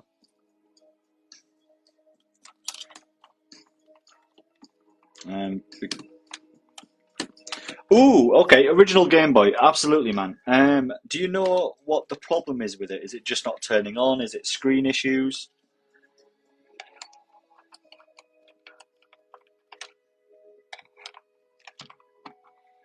Okay, now I'm having a problem with this screw now. Oh no, it's stuck in. Oh no. Oh no, that has actually gone in. It just needs tightening. Fine. Oh, I've just blinded myself. That's not fun.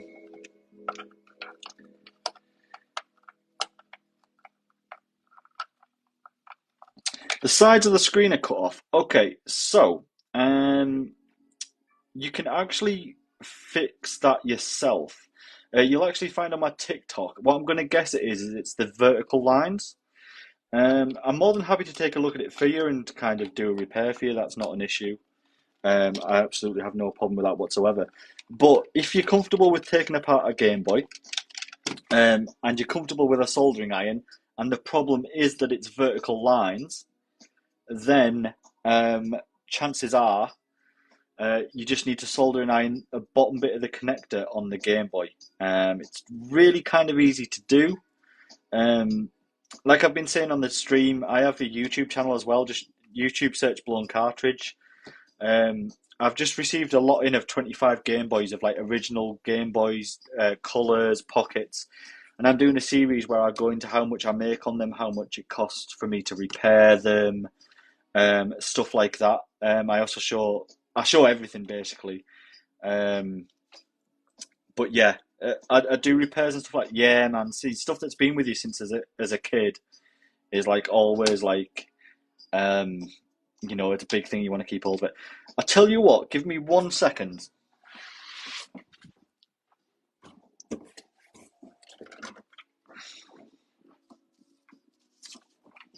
So I've got a Game Boy DMG here that's part of my series. I'm just going to stick some batteries in and see if I can replicate what you're talking about.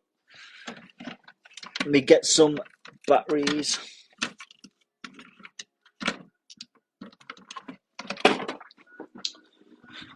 Oh. Hopefully these batteries have some juice. But over time, if you're interested, the original DMGs. Okay, yeah, here we go. So, what I can imagine, there we go. So I'm going to turn the contrast right up. So I'm going to guess you've got bits of the side of the Game Boy that look like that, but not in the middle, more to the side. Is that correct, man? I'll just kind of leave that there so you can kind of look at it as I go, and finish off this bit of screwing.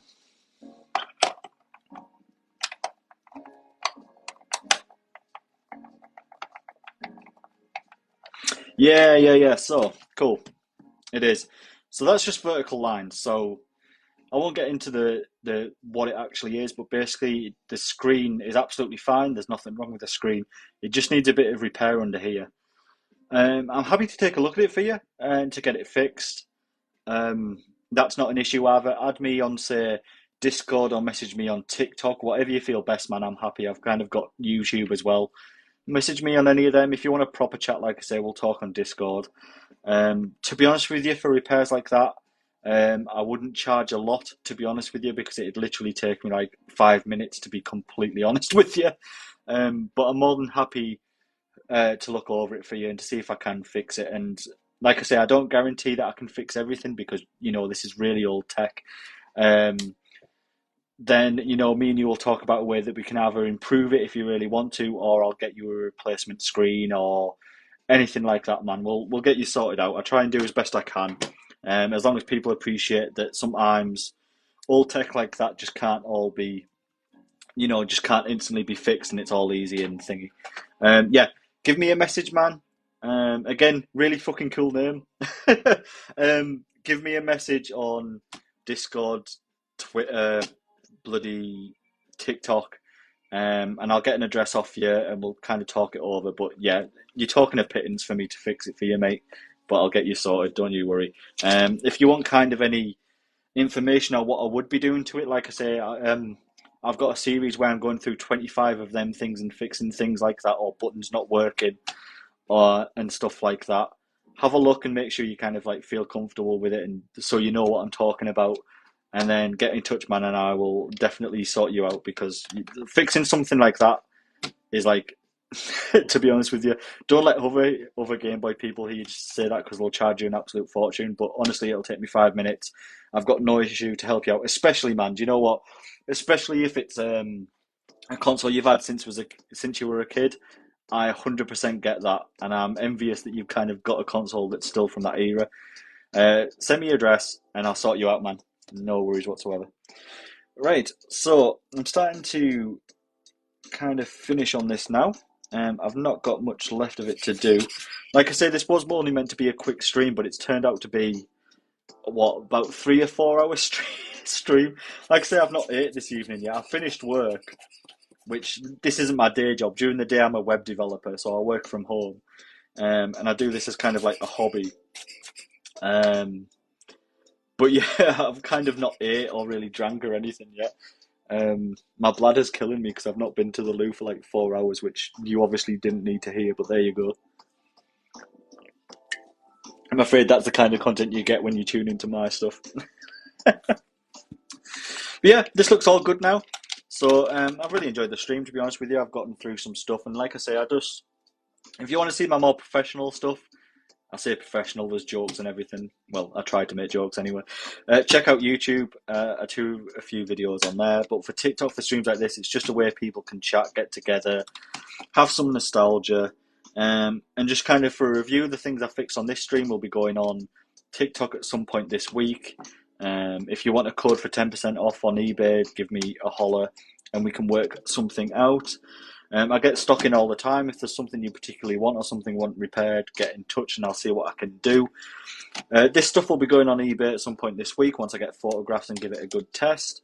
So it's mainly a Dreamcast, so you've got the controller, you've got this absolutely lovely VMU, which I semi kind of repaired on this stream, which, look at that, how nostalgic is that? That's absolutely fantastic.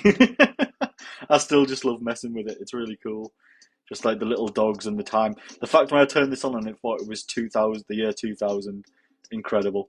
Yeah, that, and then I went through the Sega Game Gear tuner, which is on sale right now actually on eBay at the moment for people to buy, if people are into that kind of collection. And then the console itself, which again, all of this will be going on eBay. I'll probably sell the console all in one go. And I've got two of these lovely things as well. Oh, if I can reach the Dreamcast guns as well. Obviously, with a bit of bare wire showing, but that shouldn't be an issue. I'll stick some electrical tape over that because I'm not repairing full-on wire because I don't feel comfortable with that.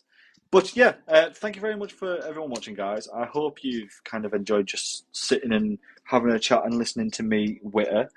If I've said I'll help you out with anything on the stream, just kind of give me a message. Like I say, give me a message on here if you want my Discord, or just give me a message on TikTok in general or any other kind of platform. Even if you've got any questions, I'm not going to exactly charge anyone if they've got questions like, can you do a custom Game Boy for me? Can I fit an IPS? Can I do it myself? Stuff like that. You know, I'm not going to bloody charge you and be a knob and not help you out where I can. But thank you very much for watching, guys. I hope you have a good night. And please, if you've not eaten yet, have something to eat. Look after yourselves. And I'll see you in the next stream. I'm planning on doing them about once a week now because I quite enjoy it. It's semi-therapeutic even for me to just chat with people. But I appreciate everyone tuning in. Thank you very much, guys, and have a good night.